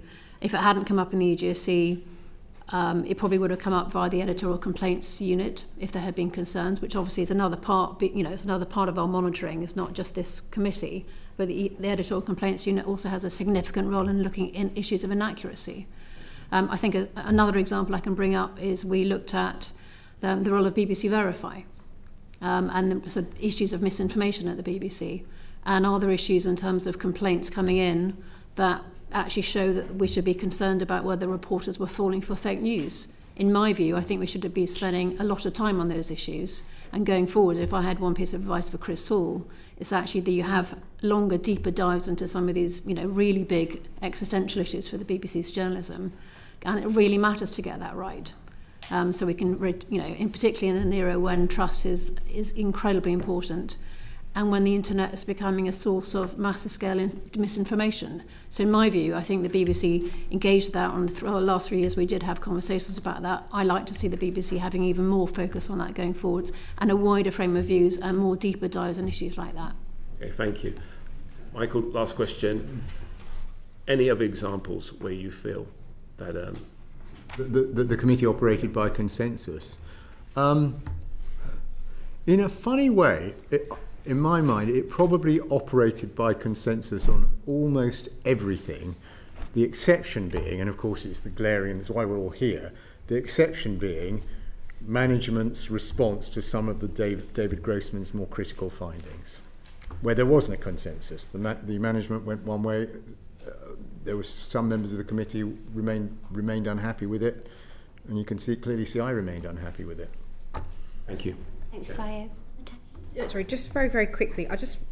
So given that there was an investigation into the insurance piece, given that an action was taken, given that the BBC acknowledged there was an issue, I'm wondering how much is that systemic or just a cock-up, rather than conspiracy versus cock-up? Is it just a mistake was made, the BBC investigated, it was corrected, and then if it had, because action was taken, why did you feel the need to put it into your memo? Oh, because, right, so to me, sort of journalistic error might be I misspell someone's name or I get the date wrong, an error. And of course, by the way, errors occur. I really don't want to come across someone who thinks otherwise or is intolerant of the occasional human failure. But this report was way more than that, okay? So the BBC launched this service called Verify, clues in the name. It's supposed to be even better than your ordinary BBC. It'll check everything out, hard data. And to launch Verify, one of the things that happened was that this report was emblazoned across the BBC Breakfast, lunchtime news, 6 o'clock news, all the bulletins. This was a big deal at the BBC. We've got a shocking new exclusive for the world. And what went wrong cannot have been surely one person's error. How did they have this notion to study this idea that insurance companies would be charging ethnic minority people more? Who compiled the report? Who checked it? Who edited it? Which output editor said it was okay? Of all the people across the BBC who heard that report, was there no professional scepticism? Geez, we'd better have another look at that. This was multiple levels of failure. And that's why I put it in the memo. Caroline's just outlined that better training has been put in place for data analysis, because look, anyone can look at a spreadsheet and come up with an answer for anything. So she's outlined the actions that were taken off the back of that, a clear failure. Where that has happened, is that not the BBC behaving in the way it should behave? Yeah, thank you. It's a great question, because this is you zeroed right in on an area of potential continuing disagreement between me and the BBC. So you see, you probably get more of this from the chairman. So yeah, on that one they organised some retraining. They had a look into their use of statistics. To me, now, feel free to disagree with me. To me, just not enough. This was a horrendous and embarrassing error One, by the way, that could have damaged community relations in this country. I mean, if you're a black teenager sitting at home all day listening to that stuff, how would it make you feel? And it was all untrue. So I think they should have had what you might call a full-on inquest. And I'm not clear they ever did. Okay. Can I just quickly talk to you about BBC Arabic? It comes in for some quite heavy criticism in your memo. We know the BBC Arabic, on average, are having to apologise for around about 2 articles a week at the moment. But in answer to our letter, the BBC, the chairman, said that they are determined to attempt to tackle the underlying problems identified by both the EGSE and Mr. Prescott. Are those steps sufficient, Michael? Well, it might be. It depends what he means by that, but I take him to be in good faith, and I'm delighted by that promise. I alluded in the memo to how, vis-à-vis BBC Arabic, I think I put a phrase in, there have been some changes of personnel, a measure in which the Director General seems to place great faith. Because, yet again, you see, my view is just switching out an editor or two is not enough. When you've got such shocking catalogue of seeming errors, there must be more going wrong than just the editor on that day wasn't quite up to the job. Yeah, thanks. So we've established that the two of you, it was advertised. The David Grossman role was internal. Well, I think you need to check. I think it was, but I'm really not sure about the Grossman one. Probably best to ask the It just seems, the memo was very reliant on that one individual. I think you said to Jeff you didn't entertain any other evidence. I mean, surely, isn't it sort of incumbent on you to take evidence from a range of different sources? So throughout your time, there was also the Gaza Doctors Under Attack documentary that a lot of staff were exercised about at the all-staff meeting. There were various other things that happened. The NUJ and BEC2 have written to us. There's 21,000 members of BBC staff. Right. Hundreds of them attend the all-staff meetings. Why was none of their evidence in your memo? Why is it just all slanted to one individual and one political point? Well, I suppose you can't boil the ocean, for one thing. And my memo was what it was presented as being, which was a summary of internal reports that had come before the Standards Committee and not been acted upon fully enough. Okay, I mean, I just wondered also what your relationship is with these gentlemen, with Robbie Gibb. The FT says that you're a friend of his. I don't know, maybe you can clear that up for us. And with David Grossman. So David Grossman, I only know through him being appointed this role and the Standards Committee. Robbie Gibb, I've known for a number of years. I first met him, I think, when I was working briefly for the political staff of the Daily Mirror, and he worked for BBC Westminster. So, yes, I do know Robbie Gibb, but you've got to appreciate 14, 15 years working as a political correspondent here. I think it's probably not an exaggeration to say I got to know hundreds of people on a cross-party basis. Even today, I've got dozens and dozens of friends from that period of my life, and I've got as many Labour Party friends, Lib Dem friends, as Conservative friends. But yes, I do know Robbie. And would you call him a friend? Because there's all these rumours swirling around. Yes, I think that's a fair description, yeah. Okay, and would you be prepared to publish communications between the two of you in the sort of lead up to the appointment and since the memo? To the EGSE? To the committee, to us. Sorry, would you be prepared to publish what? Communications that you had in the run-up to getting the job, maybe to squash some rumours that are out there. And since the memo was published, which mysteriously found its way into the Telegraph, nobody quite knows how. Well, on the first of your things, the editorial, getting the job on the Standards Committee, that was openly advertised, and it was an open, competitive process. So I'm not sure quite what it is. Yeah, no. The question was, would you publish communications that you had, emails? Well, that's quite a precedent you're asking me to set. What I'm happy to do is say to you that I've had, for example, I haven't seen my last meeting of the Standards Committee was in June. I haven't seen him since then. I think I've had one conversation with him since then. That's it. Okay, that's good to know. Mr. Prescott, can you understand why somebody might find it suspicious that somebody who is described as a friend might have a role in that individual's appointment? Yeah, look, I think that's a fair enough question, but if that's a fair enough question, then will you submit the documentation that my Well, like I committee said, was it's quite a precedent to set, but let me answer your question directly. So I applied for the Standards Committee position as described. There was then, you had to put in written submission, written thing, and then there's an interview. The interview panel was 4 people, one of whom was from HR. Now, you feel free to criticise me. I just took the point of view, well, if BBC, BBC does do that sort of thing well, if BBC HR are involved, I thought it was fine. I'm not criticising you. I'm just suggesting that it's interesting that somebody you've described as a friend had a role in your appointment. You don't think that's unusual? Well, I suppose the thing is, if you operate in this country, in the sphere of politics, the media and so on, it's not that unusual to come across people you know. I mean, it happens all the time. So unusual, well, I don't know. Can I ask, Michael, if even a memo warning about issues of impartiality has issues with selective quoting and perceptions of bias, is there any hope that anyone can ever be an effective and trusted arbiter of impartiality? Well, the BBC gets as close as any organisation in the world ever has, and I think it is achievable so long as you're open, transparent, honest, and here, this is in a sense what this session's about, isn't it? And you're willing to take it on the chin when you get it wrong and look into what's gone wrong thoroughly and put in a full programme of reform if needed. So I think it's achievable enough. And by the way, the BBC is the best positioned organisation in the world to do that, even with everything we're discussing. It might be. That brings us to an end. Can I thank you so much for appearing in front of us this afternoon and for all your time. Is there anything that either of you would like to conclude with before we end today? Caroline? I don't think so, but thank you so much. I'd just say a big thank you, because obviously this has been all over the news for whatever it is, 3 weeks now. I've deliberately avoided the media for numerous reasons, but not least because I have great respect for Parliament, and also a session like this, you can go through things so much more thoroughly than one media interview. So I'm really appreciative. We're very grateful for both of you for coming in to see us this afternoon and for answering all our very many questions. We're now going to briefly suspend the meeting to allow the next panel to come in. Thank you very much. Order, order.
Order, order. We're back for our second panel, and we have Dr. Samir Shah, the Chair of the BBC and Chair of the BBC Editorial Guidelines and Standards Committee. We have Sir Robbie Gibb, the Non-Executive Director of the BBC and member of the BBC Editorial Guidelines and Standards Committee, and Caroline Thomson, a Non-Executive Director of the BBC and also member of the BBC Editorial Guidelines and Standards Committee. Thank you to all of us for appearing before us today.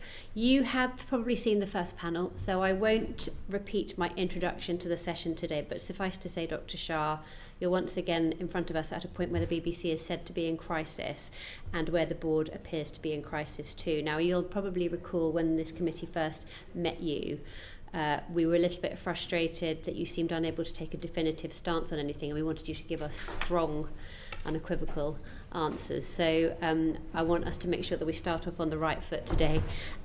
Did the BBC block the head of news from apologising for the Panorama programme before the 10th of November? I will directly answer that question, but if you may forgive me, I'd like to take this opportunity first of all to apologise to all the people who believe in the BBC and care for it and wish it to survive and thrive. I'd like to apologise to the licence fee payer who funds the BBC to deliver its mission. And I'd like to apologise to the thousands of people who work for the BBC, our staff, who work with such dedication and commitment to deliver the output we all enjoy so much. I regret the mistakes that have been made and the impact that has had. Let me now come to the question that you asked.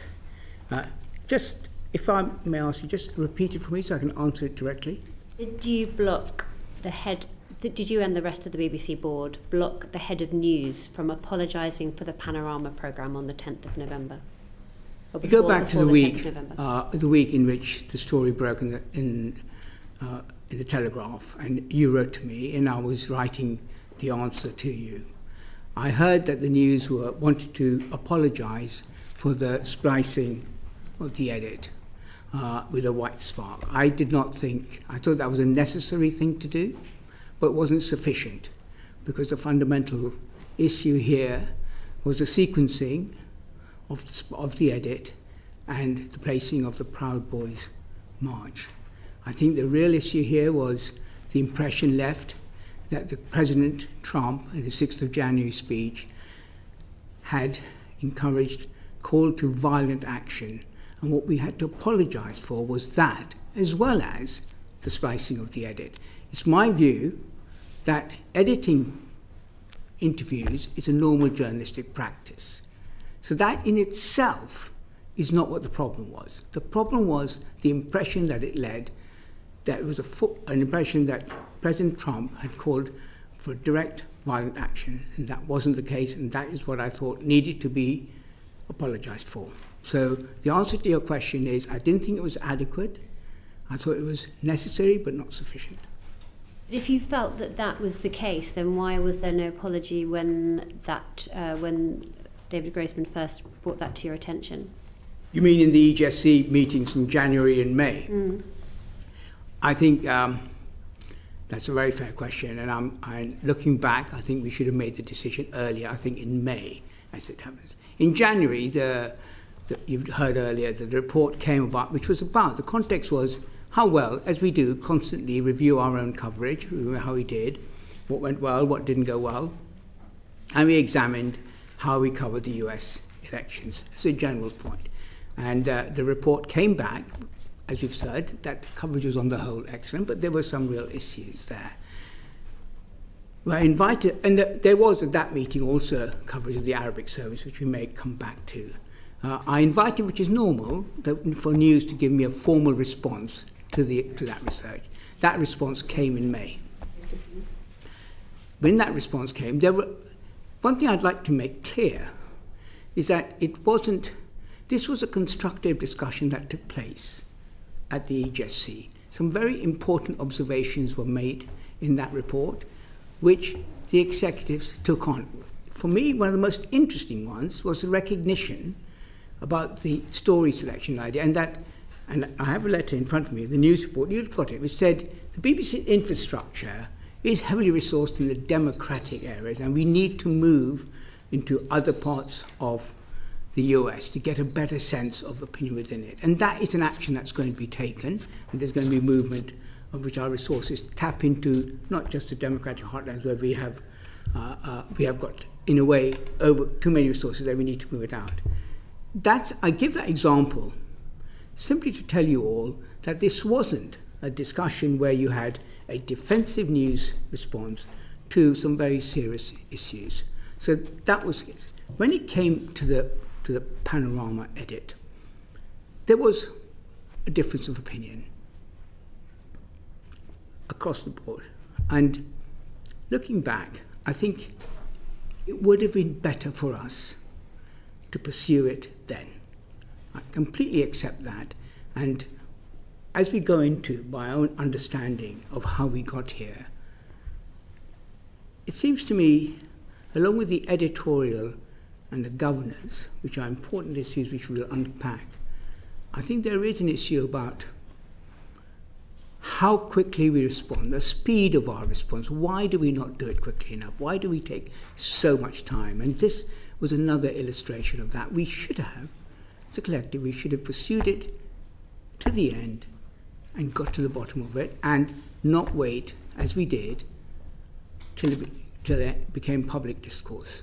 I mean, I have a lot of things to say about my relationship with Mr. Prescott and that report and what he did. We've got lots of questions to come on to along that line, but what I'm trying to get to, there's been a lot of speculation in the media that it was the inaction and the delay by the BBC board, and it's reported in the press as that there was a dispute in the BBC board that has caused so much of the dramas ever since. I'm just really interested to know why it took so long. Why didn't you get on the front foot? If you'd have got on the front foot and, either with an apology or with a robust defence, either I think, would have been an acceptable way of responding to this. But it's that huge delay. So, I mean, why? What was causing the delay? What were your reasons for delaying? It seems to me there are two types of timeline. One is one that began with the EGS report in January. I'm talking about when the and then there's a report. week after the report was in some way leaked to the public and the Telegraph. Do you mean that particular? I mean, as soon as the Telegraph started publishing this memo and its coverage of it, there was just a vacuum in the BBC for nearly a week, where there was no comment given in any meaningful way to the substance of it. Why didn't you get on the front foot with either an apology or some kind of defence of what had happened? But precisely for the question you've just raised, I needed to understand what went wrong and to get the right answer. Getting the right answer was really important. You knew what went wrong because you'd already had the Grossman report into this and your own. When we went in that week, I asked the Director General to review, because I said we reflected on it, to review the clip and whether there were any serious editorial breaches. There were, as an outcome of that, and that was the research that had to be done to get it right. It took time to get it right. We knew what the actual apology was for. I said it wasn't just about the splicing, the editing, it was about the impression, and that had to be done properly and investigated thoroughly. As well as that, I was writing a response to you from the board. I have 13 board members, and I needed to make sure that they were aware about what I was writing, and I had their support. I admit, that did take time, and of course it would always be better to be able to get out quickly, but it's as important for me to get it right and to get it supported by the board. If the BBC had responded quicker, do you think that the resignations might not have happened? That's a hypothetical I can't answer. All I will say is that I think the resignation of the CEO of News was a very honourable act. I think it was right of her to take responsibility for an error in her division. As she herself said, the buck stops with me. And I said, in public life, it's rare to find people who accept that something went wrong in their own division and accept responsibility and take responsibility, and I applaud her for that. Your culture and media editor, Katie Razzle, reported that Deborah Turnus became more and more angry and frustrated as the week went on because she was prevented by the board from putting out that apology. Was that in some way to blame for the fact that she then resigned from her post? You would have to ask her. I've already repeated, I thought the apology that was on the table was necessary but not sufficient. Did you try and stop her from resigning? I spoke to Director General about it. The resignation or otherwise of the head of news is a matter for the Director General, not for the board or for the chair. My job is to test and challenge the Director General. It's an operational editorial matter, who he hires and who he doesn't hire underneath him. Then your Director General resigned as well. Did you try and stop him from resigning? I did indeed, and I spent a great deal of time. I do not think the Director General should have resigned. I think that the act by the Director of News was an honourable and proper act. I think she took responsibility, for which I will again say I applaud her for doing so. I do not think that meant that the Director General had also had to resign. However, when you read the Director General's reason for resigning, certainly this was one factor, but he also says there were many other factors that led to that. I wish, and can I say the board wishes, that the Director General had not resigned. He had our full confidence throughout. Sure. Yes, Cam. An organisation as large as the BBC, I would imagine it should have occurred to you that you could have put out an initial statement while you were still trying to get to grips with the gravity of what had happened prior to a full apology. Did you receive pressure from anybody else on that board to delay such an apology? Absolutely not. What I would say, we did put out a full statement, which was, I think looking back, rather vanilla in its statement, as corporate BBC tends to do. And we did do it to hold, because I needed to put out a fuller statement, but I needed to be sure and I was right about what I was saying. This was a very, very important error, and I needed to make sure that what I was apologising for was fully sourced and fully right. It needed to be right, and it took its time. The resignation of the Director General is quite a big deal, is it not? When you tried to dissuade Tim Davie from his resignation, how did that conversation go? I don't think it is right for me to discuss private conversations with me and the Director General. Well, it might be if the BBC is at stake.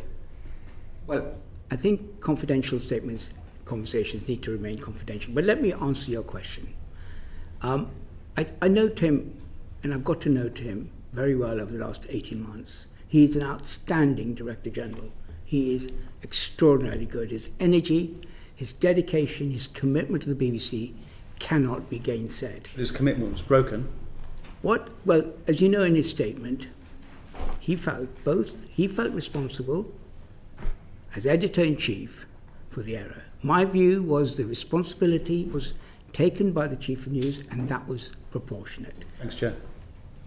Can I just quickly take you back to the response to the committee's letter, November the 4th? You apologised on behalf of the BBC for the way that the Trump speech on the 6th of January were edited.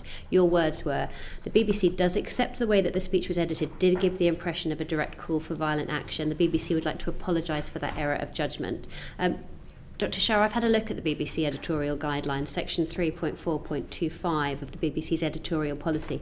That says, for news, factual and some factual entertainment content, unless clearly signalled to the audience or other reconstructions, content makers should not normally intercut shots and sequences if the resulting juxtaposition of material leads to a materially misleading impression of events.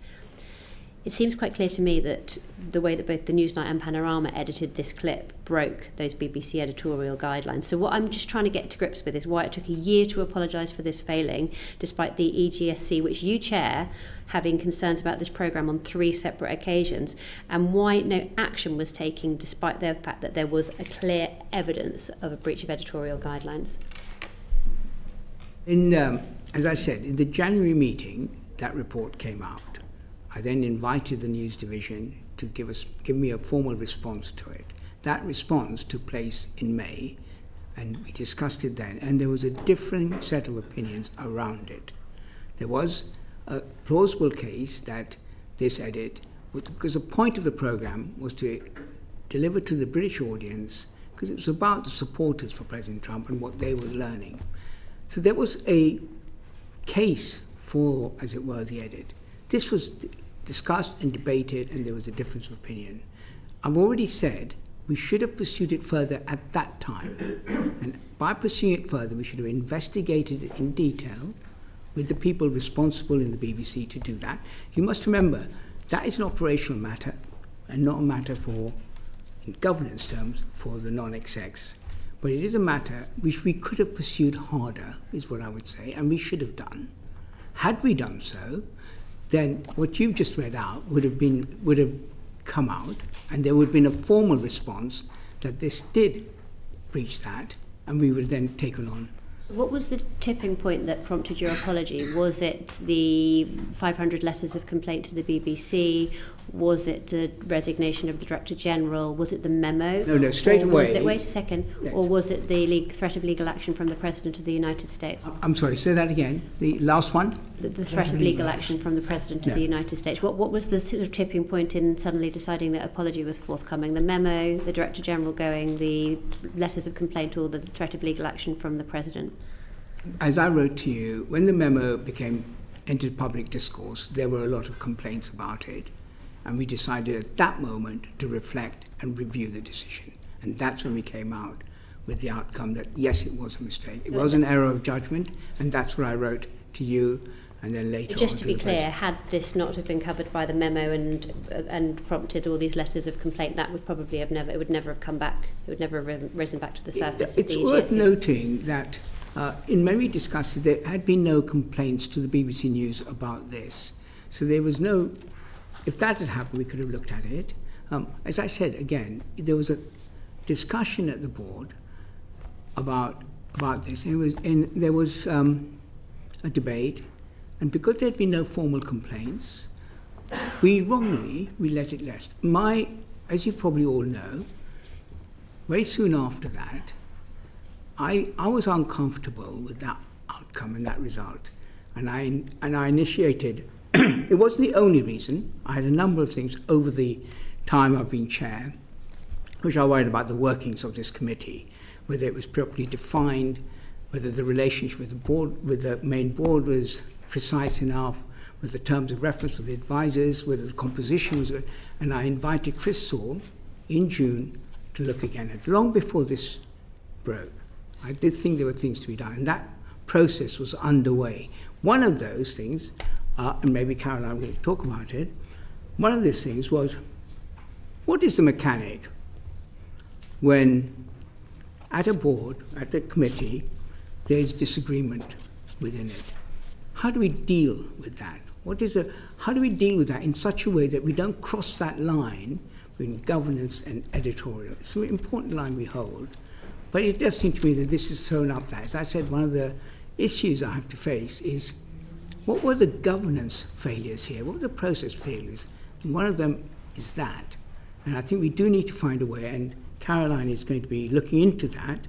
I'd started it with Chris Saul. Chris Saul had some interim findings. We were underway. I should say, as you know, I listened intently to your conversation with Mr. Prescott. I met him several times during that period. I invited him to talk to Chris Saul, and they met to discuss it. After the letter went out, I talked to him again.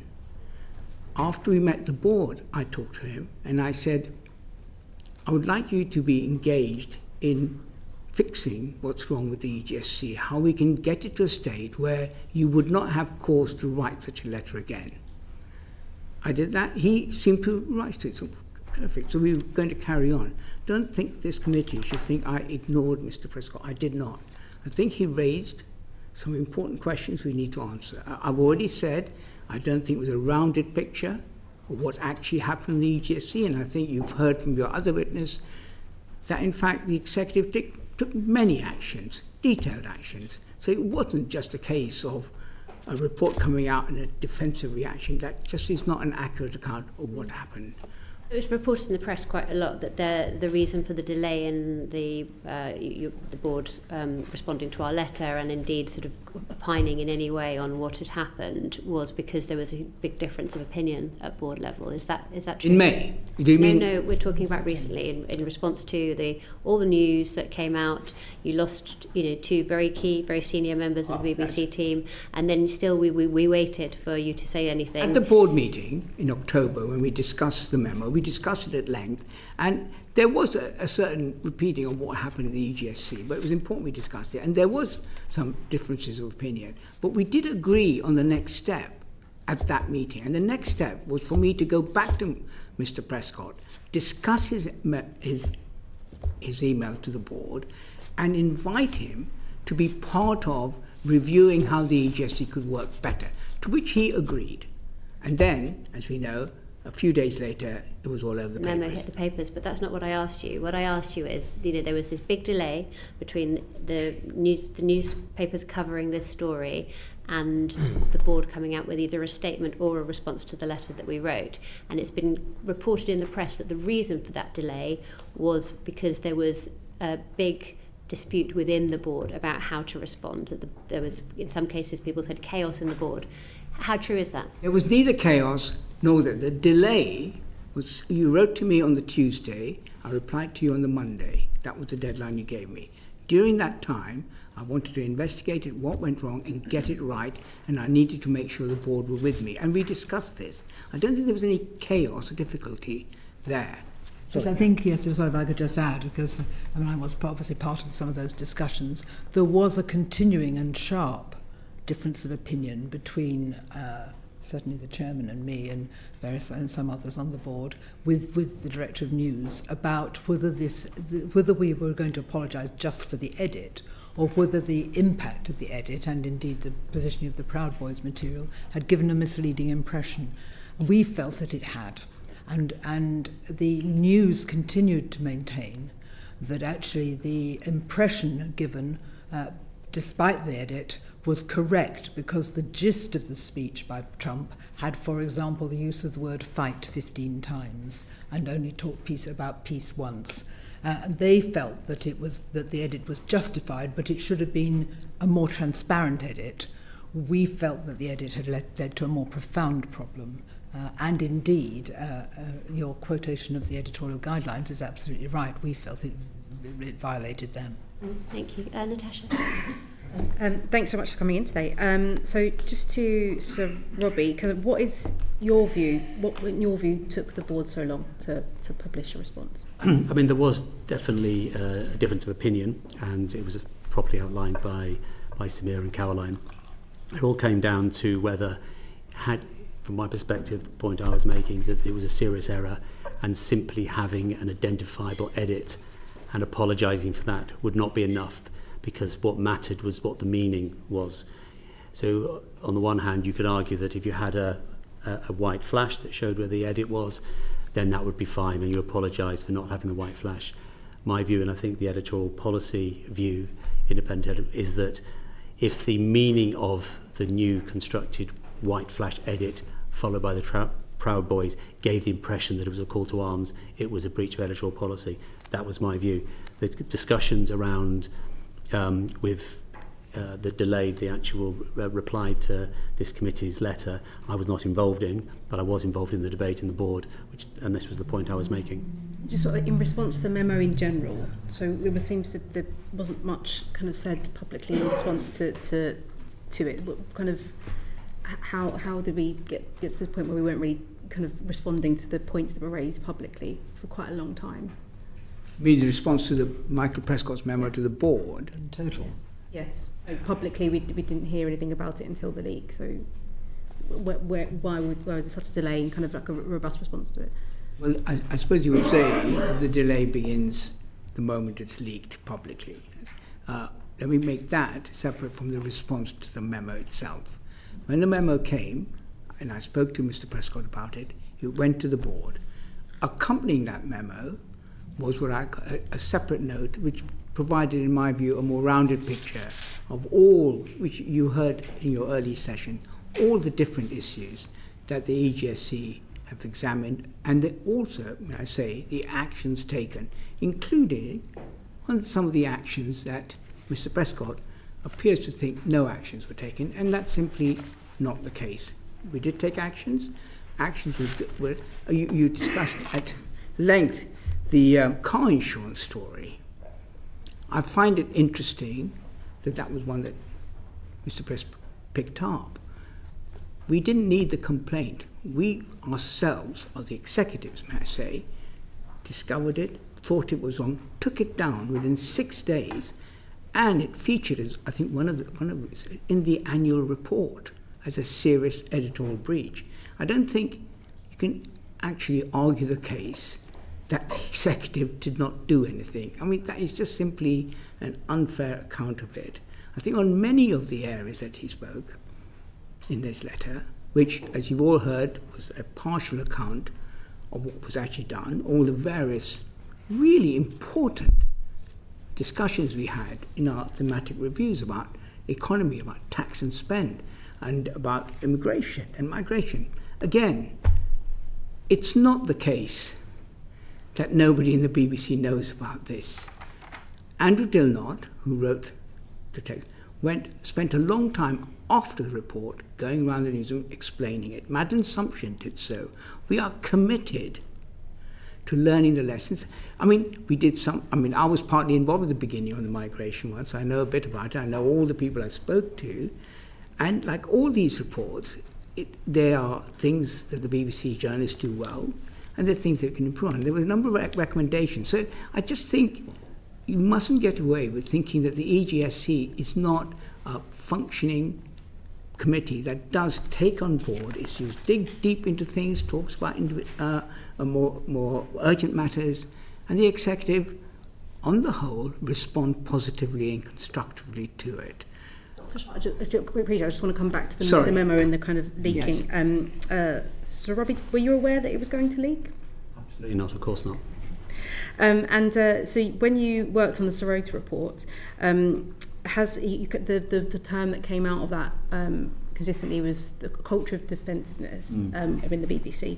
Do you think that's changed since then? I do think it's changed. I know that Tim Davey, the outgoing Director General, very passionate about that, and in relation to the press office, that there had been, I think, a computer says no default position and circling the wagons. I genuinely don't think that is the case anymore. I mean, of course, people are always naturally defensive when you're being criticised, but I think there has been a cultural change. Just want to say about the Prescott report more generally. I think there was a lot in the report that I think a lot of people at the BBC management agree with. It was basically copied in large part from the David Grossman report, but it was a snapshot in time, and this is crucial to your point. It is not that it was particularly unrepresented of the Grossman reports from the time, but a lot has happened since then, and we've had all the action plan which we can go through with you. And on the car insurance is a very good example. He feels very passionate about it. I know about this particular story. It took quite a while between his original email and when it was eventually properly discussed at EGSC. But once the committee had the full facts in front of it, as Samir was saying, it took only 6 days to deal with it. Caroline, do you have anything to say around the kind of defensiveness within the BBC? I think there's always a natural tendency to want to perhaps not be defensive but support your staff, particularly in journalism where of course there's a lot of people taking risks and really working under a lot of pressure. So I think amongst management, having been once a news manager myself, there's a natural tendency to think, hold on a minute, I need to sort of protect them.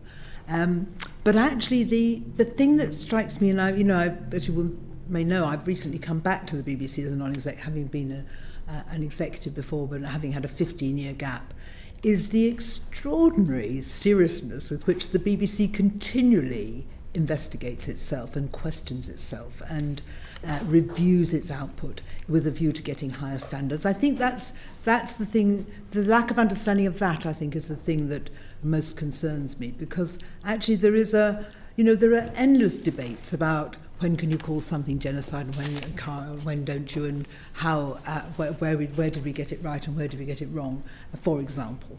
I think to characterise a support environment as a defensive environment is to mischaracterise it, actually. And just to Sir Robbie, so you've clearly a man of very strong political convictions and have held multiple posts both at the BBC and then over at Number 10 for the last couple of decades. And how have you managed to keep these roles separate and managed your own bias, given that this is all about, accusing the BBC of bias and accusing the BBC of not being able to look at its own lines? So how do you manage your own? So I was Director of Communications for the government for 2 years, but I was a BBC news producer for 25 years, including being a programme editor and head of BBC Westminster. So I have a long track record. I primarily want to be defined as my commitment to the BBC, not my 2 years working for Theresa May. When I first joined, I think I joined the BBC in 1991, it was drummed into me about impartiality, and it's one of those things, those early impressions have basically dominated my thinking, and it's why I wanted to stick with the BBC. You're told to leave your politics at the door. And impartiality isn't just a sort of a moral obligation, it's also a legal obligation. I'll tell you one thing that's really, really important. If you want to find the people that are most critical of journalism when it becomes biased or inaccurate, it's other BBC journalists, because their reputations are damaged by it. And I think there couldn't be a bigger mismatch between the way I'm presented in some quarters in relation to my attitude. I think I'd become weaponised in terms of how I'm perceived. Everyone who know me, I'm hugely impartial. I have friends across the political divide. I have impartiality through my bones, and I've always been a big campaigner. I appreciate, but there is a question of sort of perception. Is it so? How do you manage perception? You said it's been weaponised, but I suppose it's difficult for people to separate those things. Sure. One of the problems of being a non-exec member of the board is it's very, very hard to speak for yourself. You get calls from the journalists asking for a response, and you just don't want to engage. And that's one of the reasons I'm absolutely delighted to come here and give an opportunity to set out my case, where hopefully I can demonstrate that the perception is actually wrong. Will you move on? Carry on. At the end of yours, whenever. I've got a couple of. Cam, do you want to come in? If that's all right. Yeah. Thanks, Chair. So, Robbie, you talk about leaving your bias at the door. Shortly after you took over at the Jewish Chronicle, a second-generation columnist, Jonathan Friedman, resigned, stating that too often the Jewish Chronicle reads like a partisan ideological instrument, its judgments political rather than journalistic. How does that tally with your statement about leaving politics at the door? Well, I think you got your timeline wrong. That particular statement happened after I had left. I left any involvement in the Jewish Chronicle in August 2024. A number of points I'd like to set out here is, firstly, I had no editorial role whatsoever on the Jewish Chronicle. It had no bearing whatsoever in my work with the BBC. My relationship with the Jewish Chronicle was fully declared. And Chair, if I had the opportunity to explain why I ended up being a non-Jewish person chairing or being a director of the Jewish Chronicle. The Jewish Chronicle is the oldest Jewish newspaper in the world, 200 years old. It was about to go under through liquidation. I was approached to join a consortium by an elderly Jewish fund, person. Remember his name? Well, adventures, I will come to that. Philanthropist, and that's not his name. That's obviously his role, and it was his involvement and his funding of the Jewish Chronicle was conditioned on him not becoming a public person, because you can see more recently, but even then, the amount of the safety issues were very, very high indeed. So the original plan was for me to be director for like 2 weeks after we won. It ended up being a lot longer than that because there was complications in how charity law had changed. So I was doing a favour. I didn't get paid. Had no particular reason to be involved other than I was asked to do so. I had no involvement editorially whatsoever, and it's now, and it for unfortunate reasons, I ended up owning it or being director of it for much longer than I'd anticipated. What was your role in the establishment of GB News? After leaving Number 10 and before I joined the board, I was approached to help with a fundraise, and I helped with the fundraise, presenting what I thought my vision of GB News, which is somewhat different to the way it's turned out. But I never worked for GB News once it became a news channel. Thank you. Rupert, did you want to come in on Thanks. Yeah, just off the back of the questions Natasha was asking. Good to meet the three of you. I think, Caroline, it's the first time.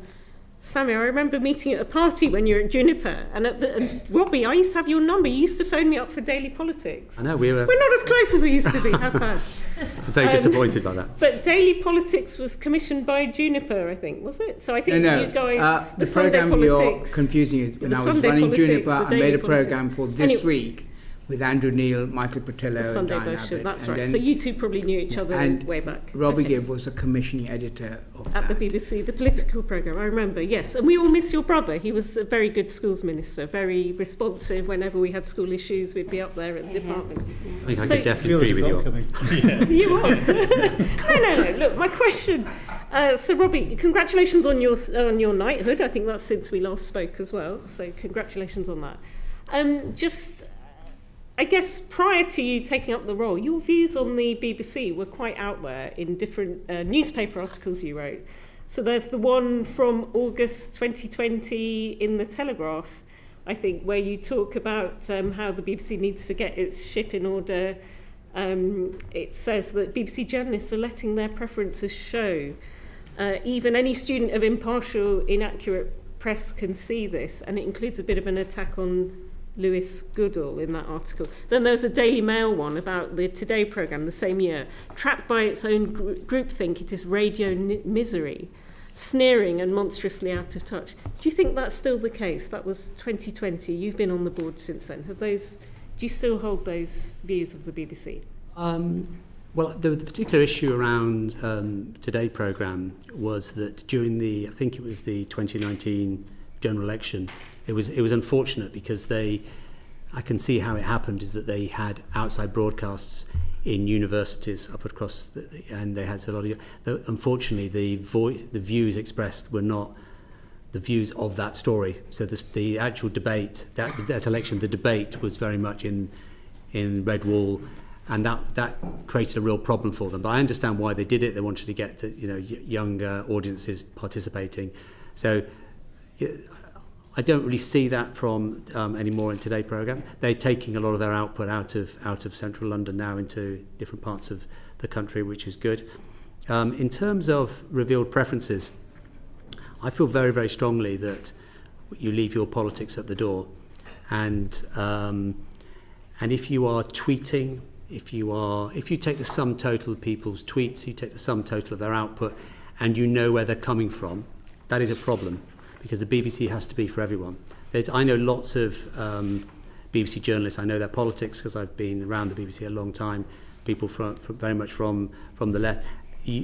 They are, you could not tell for one second. And you mentioned Lewis Goodall. I think Lewis Goodall is a very, very talented journalist. So much so, I was the person that recruited him into the BBC in the first place. And on the basis that he came from the IPPR. He was a talented guy, and I wanted to bring people with a diversity of opinion into the BBC. My issues are not particularly focusing on him, is that where people, and that's what I was writing about at the time before I joined the board, where journalists behave in a way which the public know where they're coming from. That is a real problem. One of the things, another credit to Tim Davie and his management of the BBC, introducing some very, very clear guidelines for Twitter, X, and you don't really see those stories anymore. I think the BBC have cracked it. We've had people like Andrew Neil. I mean, there's always been people, and there's always been political appointments, haven't there? Gavin Davies and, I don't know, James Purnell. Lewis Goodall is still doing podcasts saying that you made his life hell. Why are people saying this? Why is Emily Maitlis writing an article that an active Tory party agent is shaping BBC News output? That's cuddly old you? Why I are think it people mentions saying my name in these that article, but look, I mean, I don't know why people write that. It's not for me to say, but perception is important, but not as important as reality. And is it true that, I don't know, we hear there is a culture of fear. We hear there was the all-staff meeting last week. Many people felt very dismissed. Their questions were completely cut. And I think, Samir, Shah, you said it was disrespectful of them to raise such issues. I didn't say it was disrespectful of them. I was doing an all-staff meeting. I know that was dead. What I was trying to say is that, and we talked about... Sorry, by the way, I should have declared an interest. I was a former staff member at the BBC in the 90s. It was a long time ago, BBC Western You House. mentioned, Robbie, and can I just say... Yeah, go for it, yeah. That, and you mentioned that I ran this painted. programme called This Week with Andrew Neil and Michael Patillo and Diane Abbott, replaced by Alan Johnson. Every week I spoke to Robbie. He was the head of that department. And not one week did he ever play any politics. If anything... Because of Andrew's and Michael's position, he was very keen that the other side, was the Lib Dems, also featured on the sofa. So if there was any push, it was always in the other direction because of the politics of those two. So I have absolute faith in Robbie. Robbie as a journalist, that's my experience of him. Obviously I wasn't involved in his recruitment of the board, but my experience of him was spent many years. So I think it is unfair to say that Robbie comes with, he's principally a journalist. He was a journalist running the whole BBC's political journalism, and he did that with great skill and great commitment to impartiality. That's my view about it. What I was talking about is that people, and I would say that the board of the BBC is full of really extremely experienced, very good people, and I think we should respect them. They're giving their time, they're giving their work on it, and that's what I was talking about. And as a whole, I don't like ad hominem attacks. I think we should look at what they say and the content of what they say, rather than it being a personal ad hominem point. And that's what I was saying. Saying, of course, staff, and people who know me, I go around talking to staff, and as you know, I have monthly lunches with junior staff to hear from them directly what they think of the BBC, and I get a lot of feedback. Staff are absolutely entitled to say what they want to say about me, but I think just in terms of ad hominem attacks, the individuals on my board are good people, they're experienced people, they say wise things, they challenge, as indeed are the executives, and I just want us to respect that. We need to move on, Rupert, because otherwise we're going to run wildly out of time. Can I just very quickly ask Sir Robbie, there's been a lot of speculation in the media, including BBC journalists, who are saying that what's happened to the BBC over the last couple of weeks was a board-level orchestrated coup, if you like. Can you just address that for me now? You know, do you recognise that characteristic? Was there anything orchestrated about what's happened to the BBC over the last couple of weeks, the departure of Tim Davie, etc.? It's up there as one of the most ridiculous charges. People had to find some angle. It's complete nonsense. It's also deeply offensive to fellow board members who are, as Samir was saying, are people of great standing in different fields. The idea that somehow I'm not even sure what the charge is, to be honest, and basically other than to say it's complete nonsense. Caroline? Yes, I certainly wouldn't have characterised anything I saw in the last couple of weeks as being a board coup. Or any kind of orchestrated board level? No, endless debate. Okay. but no orchestrated. Let's go back to Natasha. Sorry, can I just clarify something? Because you said that you weren't involved with, obviously, Robbie coming onto the board, but were you involved in helping, also not helping, but what was your role in Dr. Shah becoming chair? Was there any... Nothing. Okay, just clarifying for me to know. The chair is a public appointment. Yeah, but I was just wondering, was there any conversations? Were your views canvassed in any way? Were you asked your opinion on that? When I applied for it, as I obviously know many people in the BBC, I've worked for it, I've been involved in it, and I did canvass, including Robbie and many others, whether they thought it was a good idea.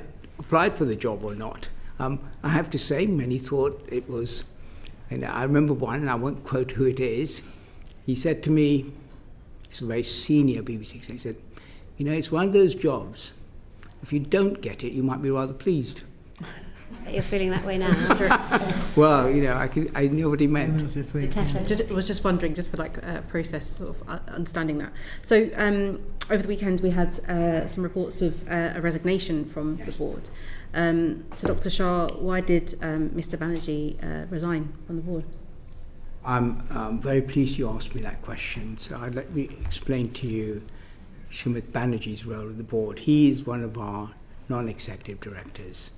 He's a formidable man with a formidable intellect, and he's contributed enormously in the 4 years he's been on the board. He comes from I believe, a management consultancy, an internationalist commercial view. When its time came up for renewal, which he will be leaving the board in 4 weeks' time, I had a discussion with him in the summer saying that the skills I was looking for over the next few years, especially over charter and funding, were a different set of skills than the ones he possessed, and we would come to an agreement that after 4 years he's contributed extremely well to the BBC debate, but I'll be looking for someone else. Right now, that process of recruiting a new non-executive is underway, and I looked last week at the shortlist, which is a remarkably good, strong shortlist. Caroline is part of it, because she's part of the nominations committee, which I chair, which will recruit this, and I was very heartened by this. So I was... and Sumit was going to leave.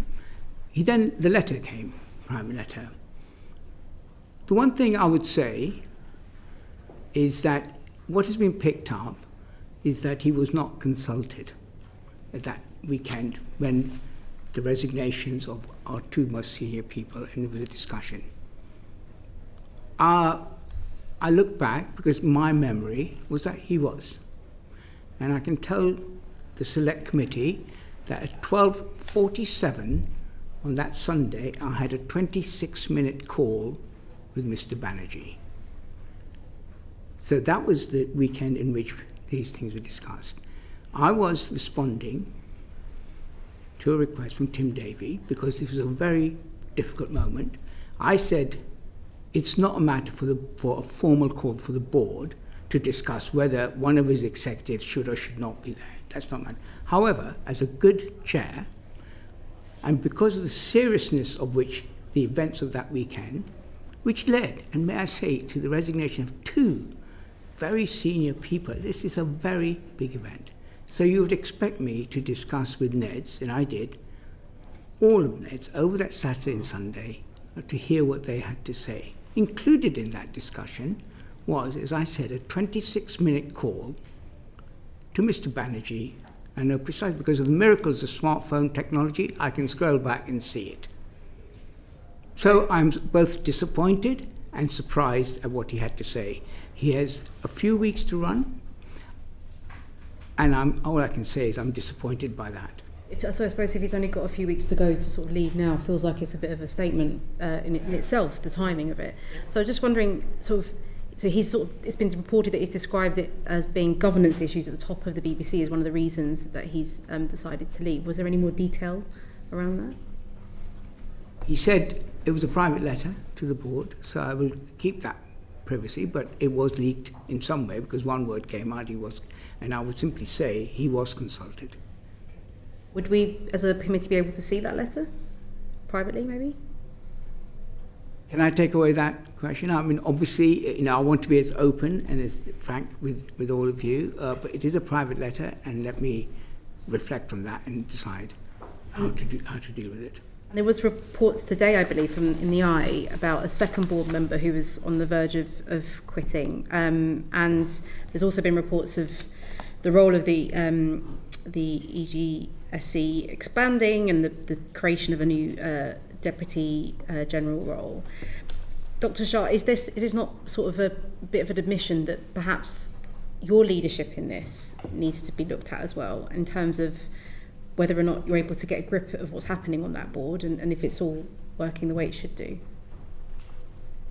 You asked a number of questions there. I think on the business of the EGSC and how that should be how that should change. I've asked Caroline to do that, and maybe she can speak to the action she's taking and the answers that she will come up with for the board meeting in December. On your last point, no, I don't think that's right. I think right now my job is to steer the ship out of the shop into an even keel and make sure, and the most important job I have right now is to recruit a Director General. It is far and away the most important thing I need to do.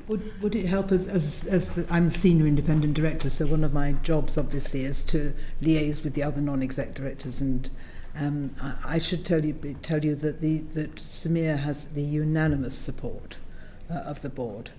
And that was established at the beginning of what you might call the current crisis, so about a week ago, and was repeated on Friday night.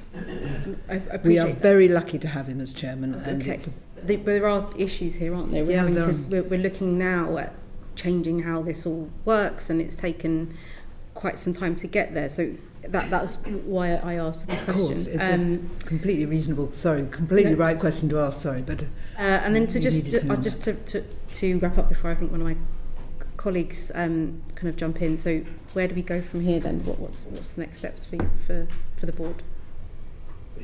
Well, we are united on the steps that need to be taken.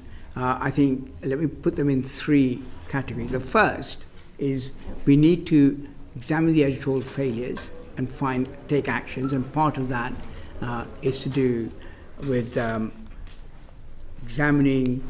We already know one outcome of that, which I think is very serious, and that's the resignation of our head of news, which I think is, as I repeated, was an important, the right thing to do. She took responsibility. On the governance issue, at the heart of which is the EGSC, Caroline will be coming back to the board with answers. And specifically on the memo that Mr. Prescott wrote, Peter Johnson, one of our head of compliance, will be looking in detail with every single point, asking whether the actions we have taken or actions the management have taken are good enough, and are there more actions to be needed. So that will all come back over the next day. At the same time, I have with my nominations committee and the board, secure a new Director General. Can I just ask you a very quick question, Dr. Shah? You suggested, in answer to questions to Natasha, that letter from Dr. Banerjee may have leaked, and also we know that the memo leaked. You've got a bit of a problem with leaks in the BBC at the moment. Do you know how did the letter, but also more specifically the memo, how did that find its way to the Telegraph? Have you managed to get to the bottom of that? I have instituted a leak inquiry. We are a journalistic operation, and it doesn't surprise me that we leak, but these were two very serious leaks. They were both, as you heard from Mr. Prescott, he had no intention for it to go out. I don't believe that Mr. Banerjee, in his note, also did not expect to make the news, if I quote him properly. But I do think we should have a leak inquiry, and I've initiated that. Caroline Thomson, are you a faithful or a traitor? I was just, there was a wry smile from me, because actually at one level you could say this is a test of what very good journalists we employ, that they manage to get the stories. Let's move on to Liz, please. Thank you, Chair. If I can ask Sir Robbie, do you agree with Deborah Turnus's statement that recent allegations that the BBC is institutionally biased are wrong? I do agree with her, yes. And if I could expand, if that's okay. The reason I would never use that, because it implies that all BBC journalists are biased, which I absolutely don't believe that. I mean, you could trot through some, Gary O'Donoghue's fantastic reporting of the attempted execution of assassination of Donald Trump, fantastic. Quentin Somerville, and a person, the unsung hero of covering politics, Chris Mason. They're absolutely first rate, and anything that would impeach their impartiality would be wrong. It's also worth noting, with regard to Michael Prescott's memo, there was nothing on BBC Westminster or Millbank, nothing on BBC Northern Ireland, and there's a reason for that, because those particular areas, and other areas as well, are centres of excellence. They have a lot of scrutiny on a daily basis. They can make mistakes, we all make mistakes, but they correct it very, very quickly. So the reason why I agree with Deborah in relation to that, it's that we do have some issues, underlying issues in some areas which the BBC have held their hands up to and are addressing. But to tar the entire BBC with that brush would be completely inappropriate. And were you sorry that Deborah resigned? I was disappointed that we ended up in this situation, that she ended up resigning. But it's, as a non-exec member, it's not for me to comment on exec members of Tim's team. There have been 3 resignations in the fallout from the publication of the dossier. There's an argument that if you're a journalist and you were a journalist for over 25 years, the last thing you want is to become the story.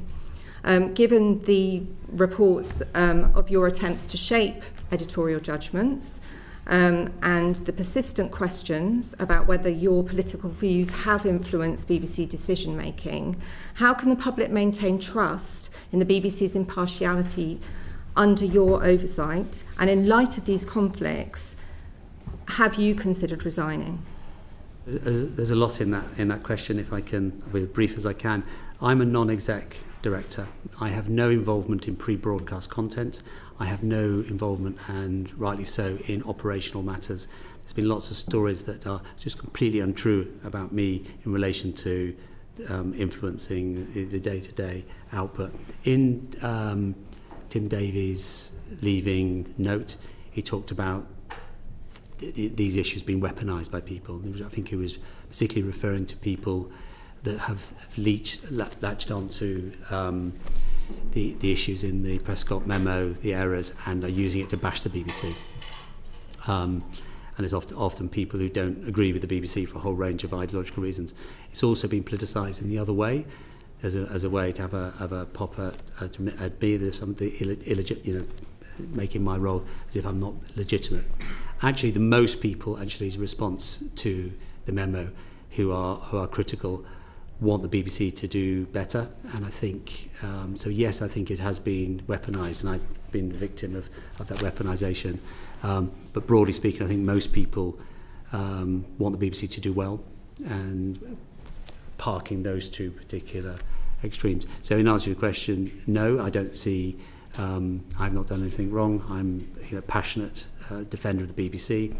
I'm passionate defender of its values, the licence fee. I was involved in a minor way in helping James Pennell in the last charter renewal. So everything I've done throughout my entire time at the BBC has been to help and to promote the BBC. You have no intention of resigning? Correct. Dr. Shah, as we just heard, Tim Davies said of the BBC, we should champion it, not weaponise it. Do you feel like the BBC is being weaponised? So I've been involved in the BBC for many decades. I used to work for the BBC when I ran the Current Affairs department, and then I was on the board, and then I made programmes for it. It is, whenever the BBC makes a mistake, and I think you asked the question, I don't think it's enough to say 99% of the time we get it right. I think when we make a mistake, it's an important thing. We need to identify the problem and take the correct actions. It's not enough to say, well, everything else is great. It's important we hold out up to high standards. But when we do make a mistake, what tends to happen, has happened over the years, is that people who want to have a go at the BBC use it to have a go at the BBC. And I said at the beginning here, I apologise for the people who care deeply for the BBC and want it to survive and thrive. And most people do. I do think that when these situations rise, there is a kind of firestorm around it, and people use it as a way of criticising the BBC for the mistake they made. We've always made mistakes, and when we do, the right thing to do is to own up to it, fix it, and to your point, act quickly. I think one of the things I'm going to learn from these 3 weeks is we do need to find out and examine why does it take so long. I don't think there's any malice here in taking long, and I don't think it is about a sclerotic organisation. I think, but we do need to understand why it takes so long and try and fix that as well. It's important we do, because the longer it takes, the more it becomes a political football to be kicked around with. So it is, to me, one of the lessons there, editorial, their governance, and then there's this issue of speed of response. It's an important thing. It matters that we are just quicker and get on the front foot.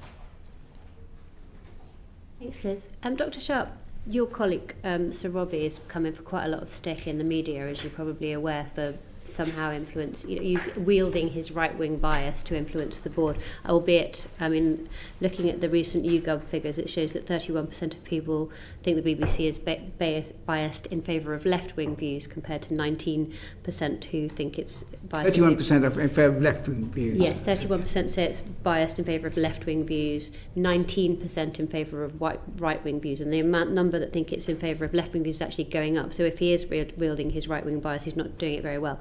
But leave that to one side.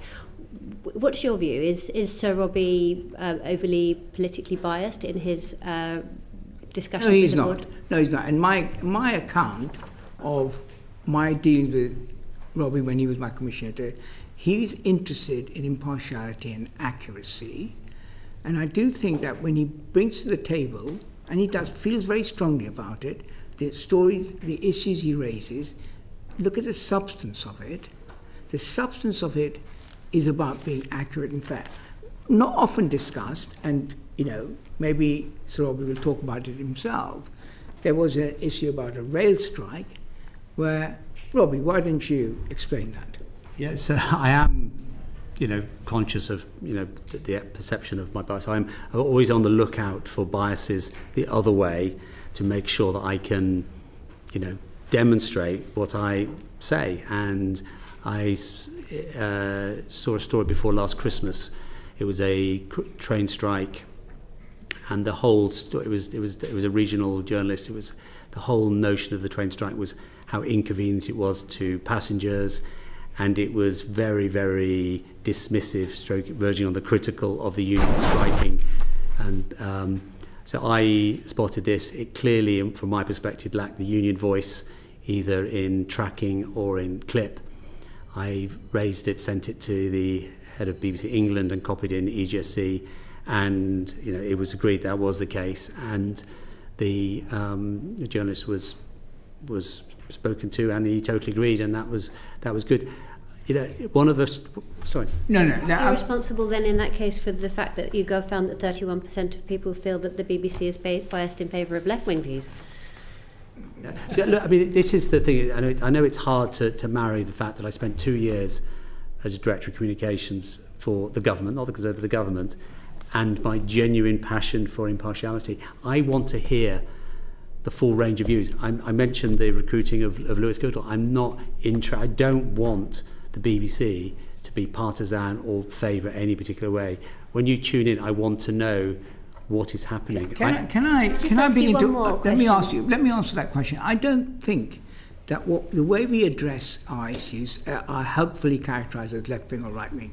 We examine things. Say, for example, which was not mentioned, we cover business coverage or the migration report, and there are issues we find that we're strong in some cases and we need to get better in others.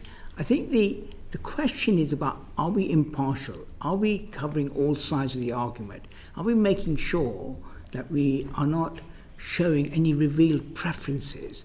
That's what it's about. I think, I just don't think of it. Is this a left-wing position? Take, for example, our discussion, as we do, which is a very important, in this time frame, to January to May, every 5 years, the BBC reviews its editorial guidelines. It's the most important document we have to make sure that every 5 years, it came to the editorial, the EGS, for rigorous examination. It then goes normal process to the board. We did that with great, and people discussed it. Even we discussed what is our position on the use of the word terrorist. So it's not just a simple, let's pass it. These are really important questions. These were debated. It was, again, a very strong, very helpful, very constructive debate. And that's how it works. I like differences of opinion. I like diversity of opinion. The worst thing for us is to have groupthink. We want to challenge, we want to... That's what's important. And it's important we have points of view representing, frankly, the country as a whole. Okay, cool. Rupert. Yeah, I don't think it's just the 2 years at the Conservative Party, though. Did you not work on the Portillo leadership campaign? Because I think what's interesting is you've gone in and out, back and forth, whereas other people usually make the break, go to one or the other. Sure, but I spent 25 years at the BBC. That's the important thing. I have been defined by these 2 years at Number 10. You have also worked. I have worked for the Conservative Party. The Portillo campaign. You worked for Francis Maud. So it's not just 2 years isolated. No, but my point. Anyway, look, that's. Oh, sorry. But just for clarity, I was talking about how I've been defined. I'm not saying I haven't had any other political involvement in my history. I am 61, so there's a lot of time to fill. So the EGSC, just wanted to ask, it's got a few holes in it now, right? Because of these resignations. No, it's the board. Oh, is this to me? EGSC, or whoever wants to answer the EGSC question. Mr. Banerjee was not a member of the EGSC, he was a member of the board. But, and there's no hole there because the two, Tim Davey and Debbie Tyner as well. Yes. Well, that will be part of course, Caroline's examination of the composition of the EGSC.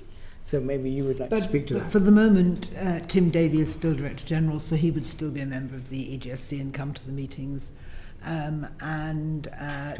Jonathan Munro is the acting Director of News, so he will come in replacement for Deborah. Okay. So we don't have holes at the moment, but what the Chairman has asked me to do is do a root and branch review of EGSC, which I'm doing at speed and at pace at the moment, and one of the things we will look at is the membership. It does seem a very small number of people to be arbiter of editorial standards, and including someone who is known for their conservative past and being a bit partisan. I just wondered, I've seen the minutes of the 6th of March 2025, and there's actually an agenda item. Actually, it deals with the BBC Arabic issue, so I do agree with what was said by you, Samir, in your letter, that some of the things in the Prescott memo were dealt with, so I don't know why they're in there still making hay, including BBC Arabic. However, plan for reform voters. And for reform voters. So there's a whole item in there about how there needs to be trust built with the reform electorate. Is there not going to be something similar planned for green voters? Those are going up as well in opinion polls.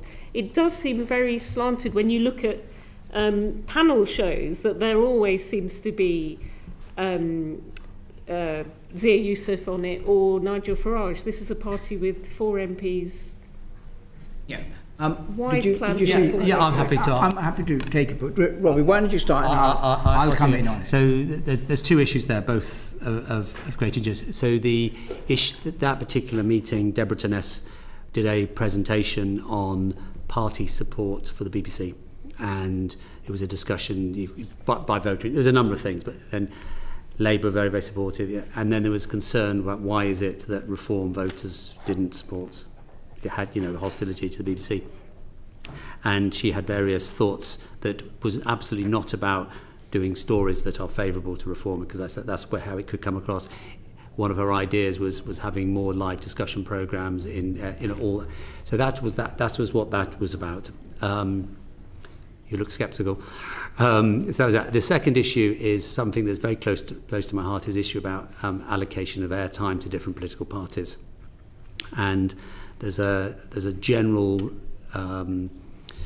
sort of metrics for doing it, is that you look at past and present levels of support over 2 electoral cycles as making a judgment.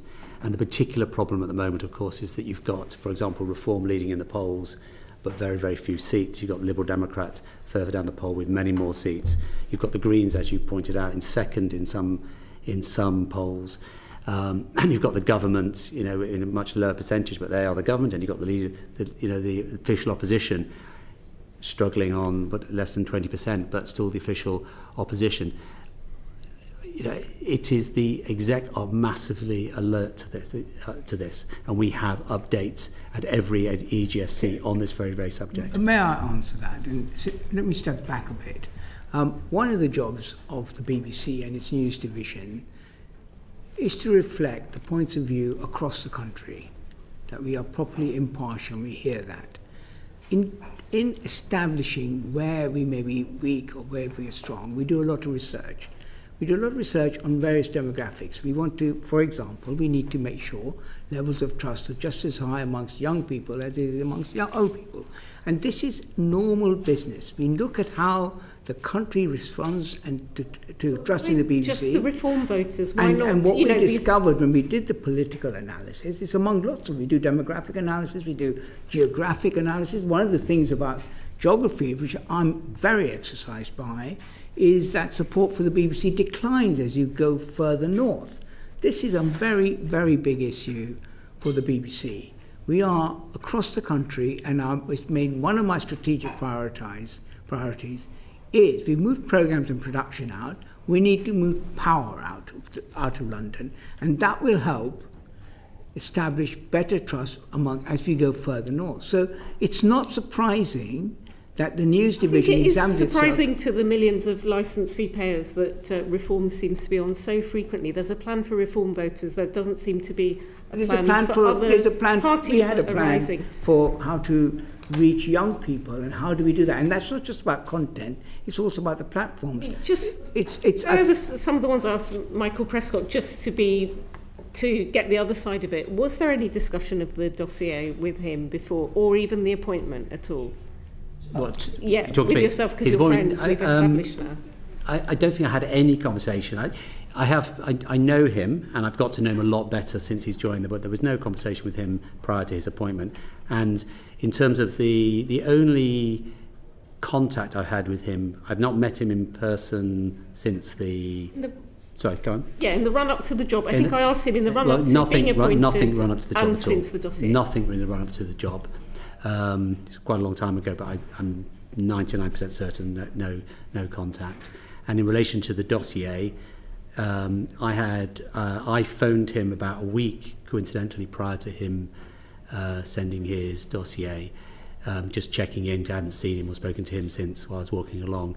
And he actually asked me, or he told me he was thinking of sending a note to Samir as chair about his concerns about his time on EGSC, and did I think it was a good idea? And I thought, well, fair enough. If you want to do that, that's fair enough. But then I think I then phoned you, Samir, and mentioned this to you, if you recall, and I think to check had it arrived. And the next thing I found was this whole dossier in my inbox as a member of the board. So something happened between him saying to me he was thinking of writing to Samir as chair, and him deciding to send to the whole board. And just lastly, I mean, some of the things in there, the Gaza coverage, for example, it would have surprised many that he saw the BBC position as what it was, because we get email, and again, Tim Davey in that chair used to always say we get complaints from both sides. So, again, has the EGSC ever considered the Centre for Media Monitoring report? That was a 188-page systematic look at every mention of Gaza, and I think they found that the equivalent number of deaths, IDF death, did not amounted to many thousands of Gazan deaths. I just wondered, I mean, because his thing seemed so partial, and I don't think he really allayed that fear, that it was all from one perspective. Would the EGSC ever consider left-wing type perspectives? We've never looked at other people's reports in that sense. What we would do is look at particular concerns about accuracy particularly. I've been interested, you've said quite a lot of... poverty or climate change, or any of that. So you have raised an issue which I was interested in, about the dehumanising way in which the language used, I think I'm right in saying, for about Palestinian casualties, and issues around the reporting of how we describe Benjamin Netanyahu. You know, I think that's interesting. In terms of the language used for the Palestinian casualties, which I think I'm not unsympathetic to what you're saying. There's a type of research that used called sentiment analysis, which uses AI to make a proper assessment. And what I would say is that it's definitely the kind of thing I would like to see us digging quite deeply into when we do the thematic review into the Middle East. The trouble with that type of analysis, it's not very well respected and regarded, and so it's much easier and more pressing to do things about accuracy where you can really nail it. But I mean, you get me wrong. I am sympathetic to you in relation to those concerns being addressed. I would say listen to your staff more, all those all staff meetings, all those letters with 400 signatories, not just one person every time. Thank you. Thank you, Rupert. Let's have Damien, please. Thank you, Caroline. Dr. Shah, you came back a few moments ago to what I think is a central issue, which is the speed of response. So I'm old enough to remember 2007, before your time leading the organisation, but when the BBC was in hot water over the misnaming of a kitten. Oh, yes. You do get held to a higher standard. That comes with the privilege of the licence fee. But on that occasion, it also took over a year and a leak for it to come out. So it's kind of all very well to say, well, we must just do better at coming out faster. But what is going to make the BBC face up and fess up faster? I think that's such an important question. And I understand the scepticism that it always seems to take time. I don't know the answer to your question, but I'm heartened by one other area. It's a parallel area which I was involved in. I took very great care to accept, which was what we call the culture review, where in my first year I was determined to tackle abuses of power. And there was a lot of, we do this year in, year out, it's always happened. And there was some skepticism. But in the event, we did a very strong review. We came out earlier this year with, and I and the board, but I took personal ownership of trying to get this right in the face of skepticism. And I would say that the executive responded extremely well. There's a very serious set of actions that are in place now to tackle it. So, whilst I agree... I'm going to have to rush you. No, but what I would say is that I think I will equally, once I focus on it, say, what is the problem here? Why do we not come out more quickly? What is it that stops us, and how can we fix it? It's going to be absolutely one of the lessons I've learned of this particular 3 weeks. I do hear your skepticism because, you know, I remember the kitten story. Socks, in case you're just delving deep. Socks and cookie. Yeah. And so I think it's important, and I think it is a constant problem for the BBC that we do respond in a way that always puts us on the back foot. And I don't like that. I want us to be on the front foot and get out our statements clearly. If we made a mistake, hold our hands up fast. If we don't think it's a mistake, say that. So returning to the backward-looking thing, yes. So what is in the Prescott memo? So the board is committed to revisit everything that's in that memo and to report back on them, on those items transparently about your conclusions. What does that mean in practice, and what is the transparency we should be looking out for? Well, what I've asked Peter Johnson to do is to examine every single story and set out what actions we've taken, or the executive have taken, to deal with that. Then analyse whether those actions are adequate and whether more actions need to be taken. So be very precise to every single point. It may be that we'll find, for example, in my view, about the insurance thing, the action was taken and that's it, and we don't need to do any more. But there will be others where we think, Peter Johnson may think, well, these are the actions taken, A, B, C, but we now need to do D and E as well. So it's going to be very precise, and we're going to... Earlier this afternoon, Mr. Prescott said to us that you should treat all the issues he's raised as systemic unless and until they are demonstrated to be otherwise. Do you think that is a correct way to go about that analysis that you're talking about? Well, I should say I'm not clear what Mr. Prescott means by the word systemic. Let me put... He's not here for me to put words in his mouth but tell me. In present. But I think what he means is, rather than saying it was a one-off, something went wrong on that Tuesday in March, somebody made an error, that there's something in the organisation, whether it's in the culture, the systems, the processes. I think that's probably what he means by systemic. Let me talk about how I read those series of points that Mr. Prescott... You do it concisely. Yes, okay. So I think there were some individual errors, but I also think it points to some underlying problems. That's how I would describe them. For example, an underlying problem in the Arabic service... Forgive me, so the question is, do you think it's a reasonable approach to this exercise that is about to be undertaken to start with the assumption that for each of those items It may have been systemic. We have to demonstrate it's not.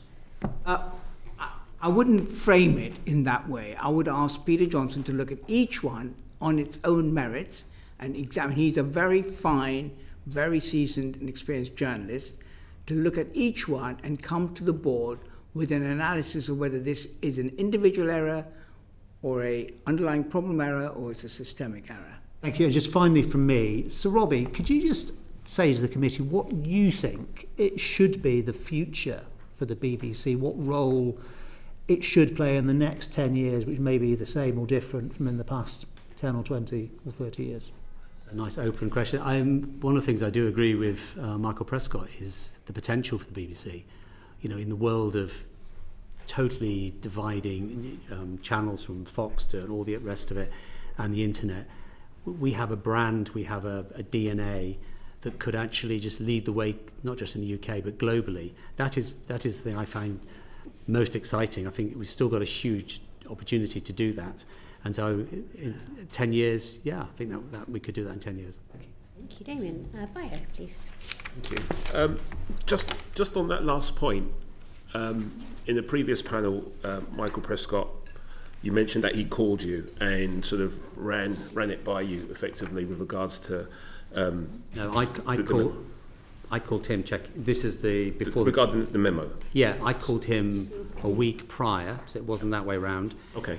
Just checking in because I'd not spoken to him since he left. Yeah. And in that he said he was thinking about, or had done, I couldn't quite remember, message the chairman. That was it wasn't anything else about the memo.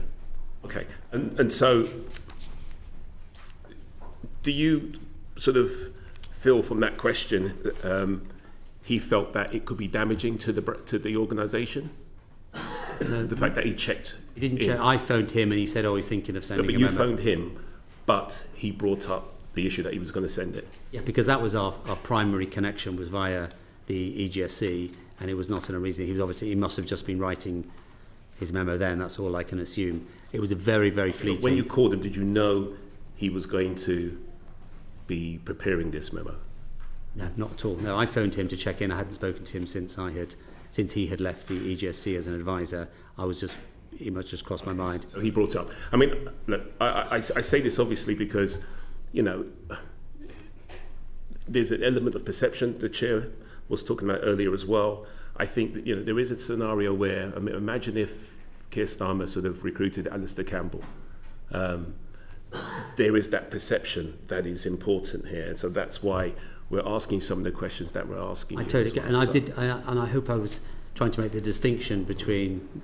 Well, first, I was never as good a communications person as Alistair Campbell, but I only did it for 2 years. That was good. I like it. But I did, unlike him, I did 25 years as a BBC journalist. So my whole DNA is very different to his. I'm an impartial BBC journalist, not a spin doctor by nature. Okay, thank you. So my next question is, has the experience of Mr. Prescott's memo where he felt the EGSC was not acting, so he escalated to the BBC board and altered your thinking on how the EGSC interacts with the board? So what do you want the SOAR review to achieve? Would you like me to... Actually, no. So the review I'm doing is I've been given carte blanche by the chairman to really look root and branch at how EGSC is operating. I think what EGSC as it currently operates has many strengths. You've heard us mention, for example, the thematic reviews have been really useful. But it's perhaps turned a bit into a bit too much of a debating chamber as opposed to probably needing something that's more akin to an audit function. So something that's more into tracking actions, and I think this is a point that will resonate with some of the conversation we've been having today with you. Looking at the organiser of it, should they have a dotted line to the chair, the non-exec chair, so that you have a line of accountability there. And also the other thing that would resonate with what we've been discussing this afternoon is the way that the EGSC reports to the main board. I think one of the conclusions we're reaching is that, for example, on the Arabic service, one of the problems was a lot of action was taken, but no one communicated the action. So the EGSC didn't know and the board didn't know.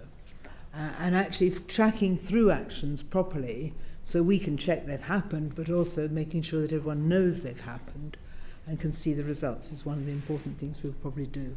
Okay. Thank you, Caroline. This question is to yourself, Dr. Shah. The EGSC used to be chaired by Nicholas Sirota, who was the Senior Independent Director. Why is the chair of the BBC board chairing the EGSC? Yes, I think the issue of whether I, as the chair of the board, should also chair the EGSC is one that I would like Caroline to examine. As I said, nothing is off the table here. I think it's important we get this right, and I'm perfectly happy to take what recommendations she makes to the board and the board's outcomes of those recommendations. And being the chair of the EGSC will be part of that. Okay, and I know that you've mentioned that you're looking to change the composition as well Yes. of the EGSC. So what will it look like? Maybe Caroline should... I think it will still have a mix of execs and non-execs, I think. I mean, I should say I'm speculating to you before I've been to the board with the conclusions, so, they may, subject to the board agreeing them. I think it should have a broad representation of views as far as possible from within that, and we should still have independent advisors, but we might look at the role and how we define the job descriptions of the independent advisors. The two independent advisors you've seen today have their contracts already finished, so we need to reappoint them. My final question to Dr. Shah. Were board members excluded from conversations on the Director General going?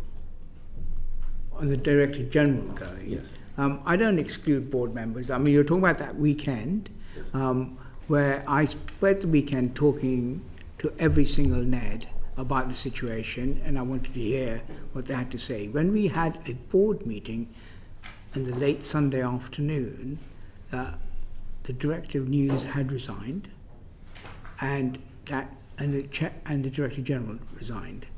So we didn't have a board meeting to discuss. Well, first of all, it is not our position to discuss whether or not an executive working for the Director General is a matter for the board. It is not. It's a matter for the Director General. Actually, just before you carry on with your answer, I say that because as the chair, there's a strong relationship that you have with the DG, Yes. Director General, and so there's an element of protecting and supporting the Director General. So what I'm trying to get at is what happened there in terms of protection of a relationship that's very strong that obviously failed.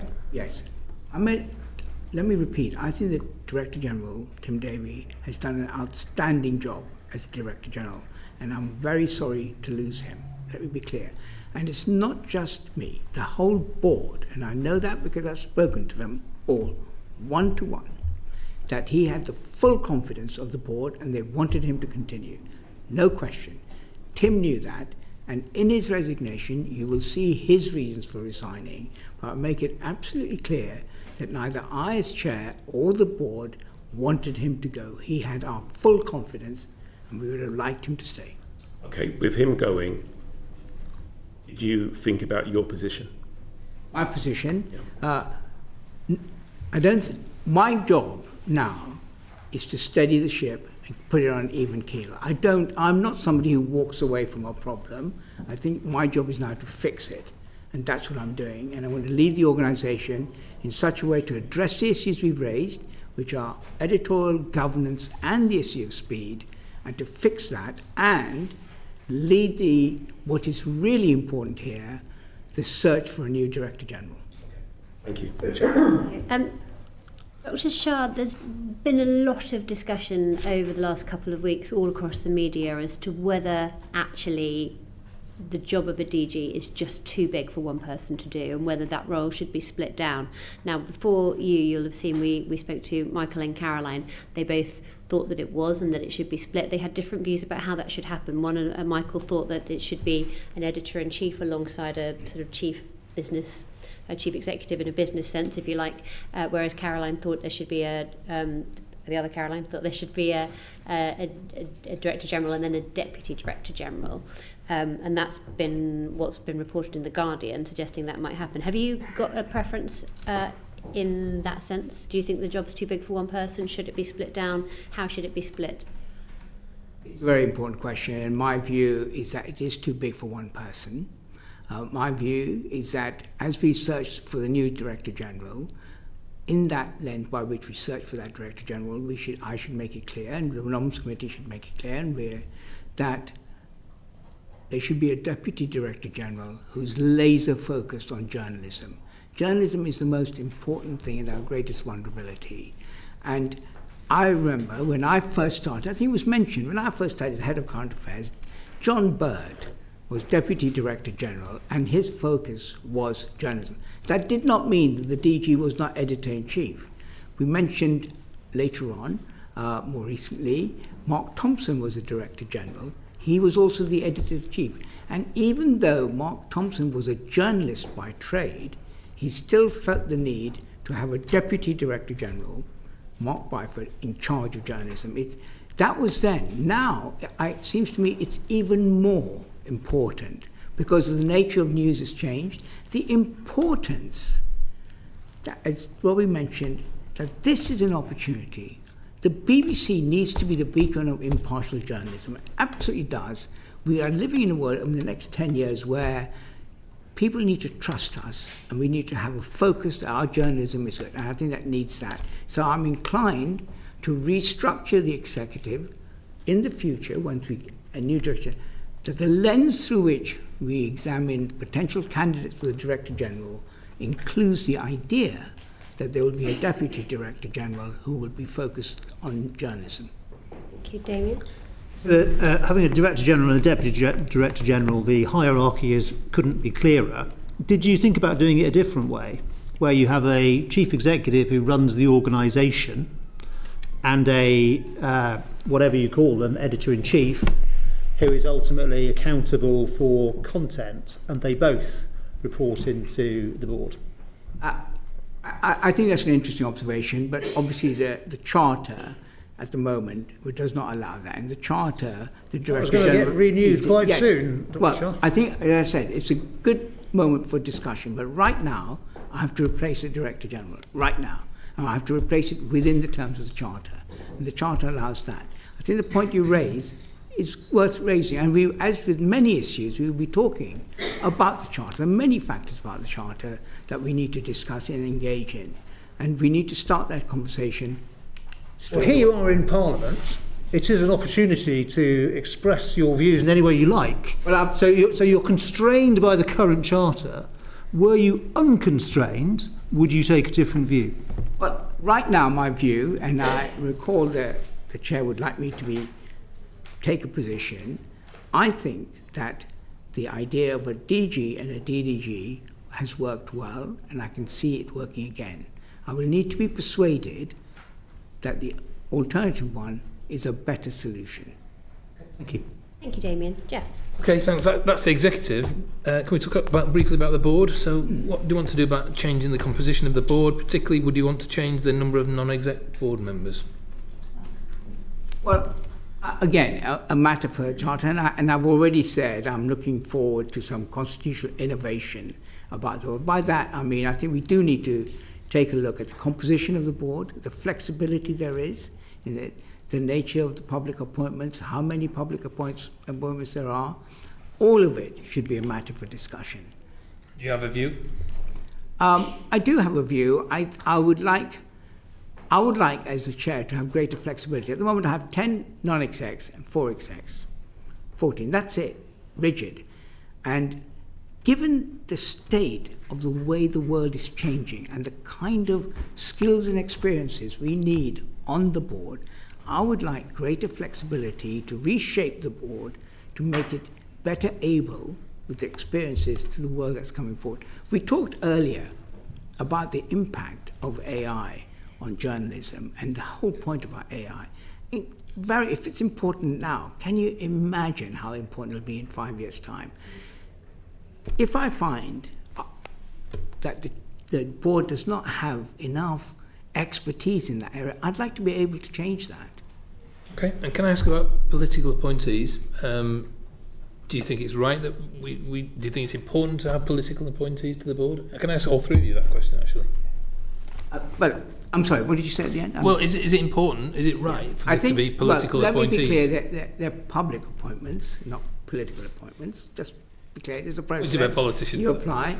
And I think we should look at this. I think it's important. And the issue here for me is independence versus accountability. We need to be independent, but it's also important that we are accountable to the public, to Parliament, and the nations. The 4 public appointments are to the 4 nations. England, I don't need to spell them out. I think it's important the nations are represented on the board of the BBC. How that mechanic is, I think we can discuss it and we should make it clear. Could those nations be the contributions be provided by somebody with journalistic experience, not appointed by the government? I'm sorry, what, of the nations? Yeah.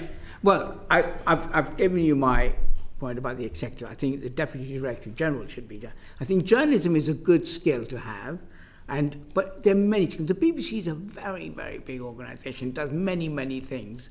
And I think whilst journalism is a very important part, my vision of that is that the DDG, who will be on the board, will be focused on that. The 10 non-executives, it needs to be accountable as well as independent. So I do see a role for people who represent the nations, because that's part of it. But how that happens, we can discuss it.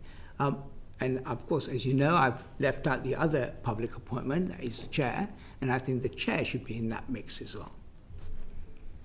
Thank you very much. Can I ask just one question on that? When you appeared in front of our predecessor committee, yes, your pre-appointment hearing, you were asked whether you felt that it was acceptable that members of your board should be permitted to be members of a political party, and at that point you weren't able to give us a definitive answer. You weren't sure.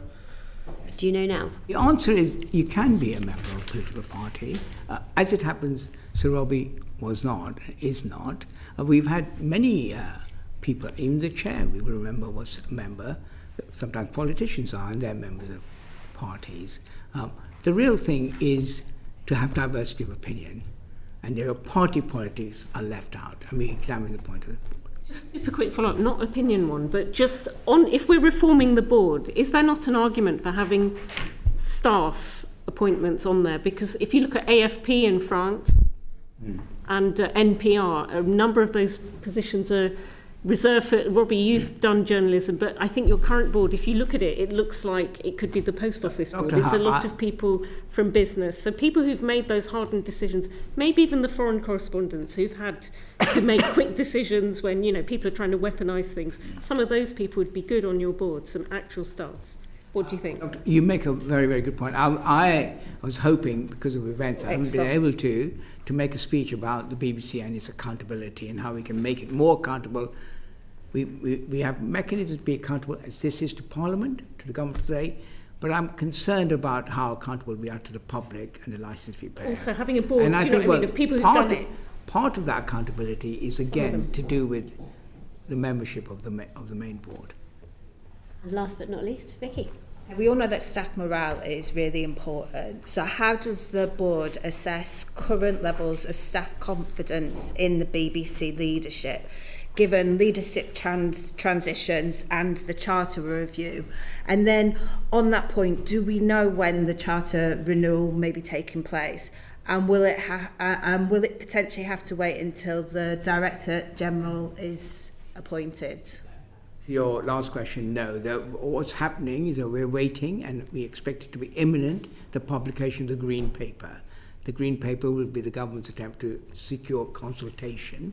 And between the Green Paper and the White Paper, which will be their outcome, what they plan to do, we will be in heavy conversations and discussions about the Charter, about the purpose of the BBC, about the way it's regulated, about the composition of the board, all the issues, and fundamentally what the mission is. We then also have a parallel discussion is how do we fund that? The funding model will be another major. That will continue.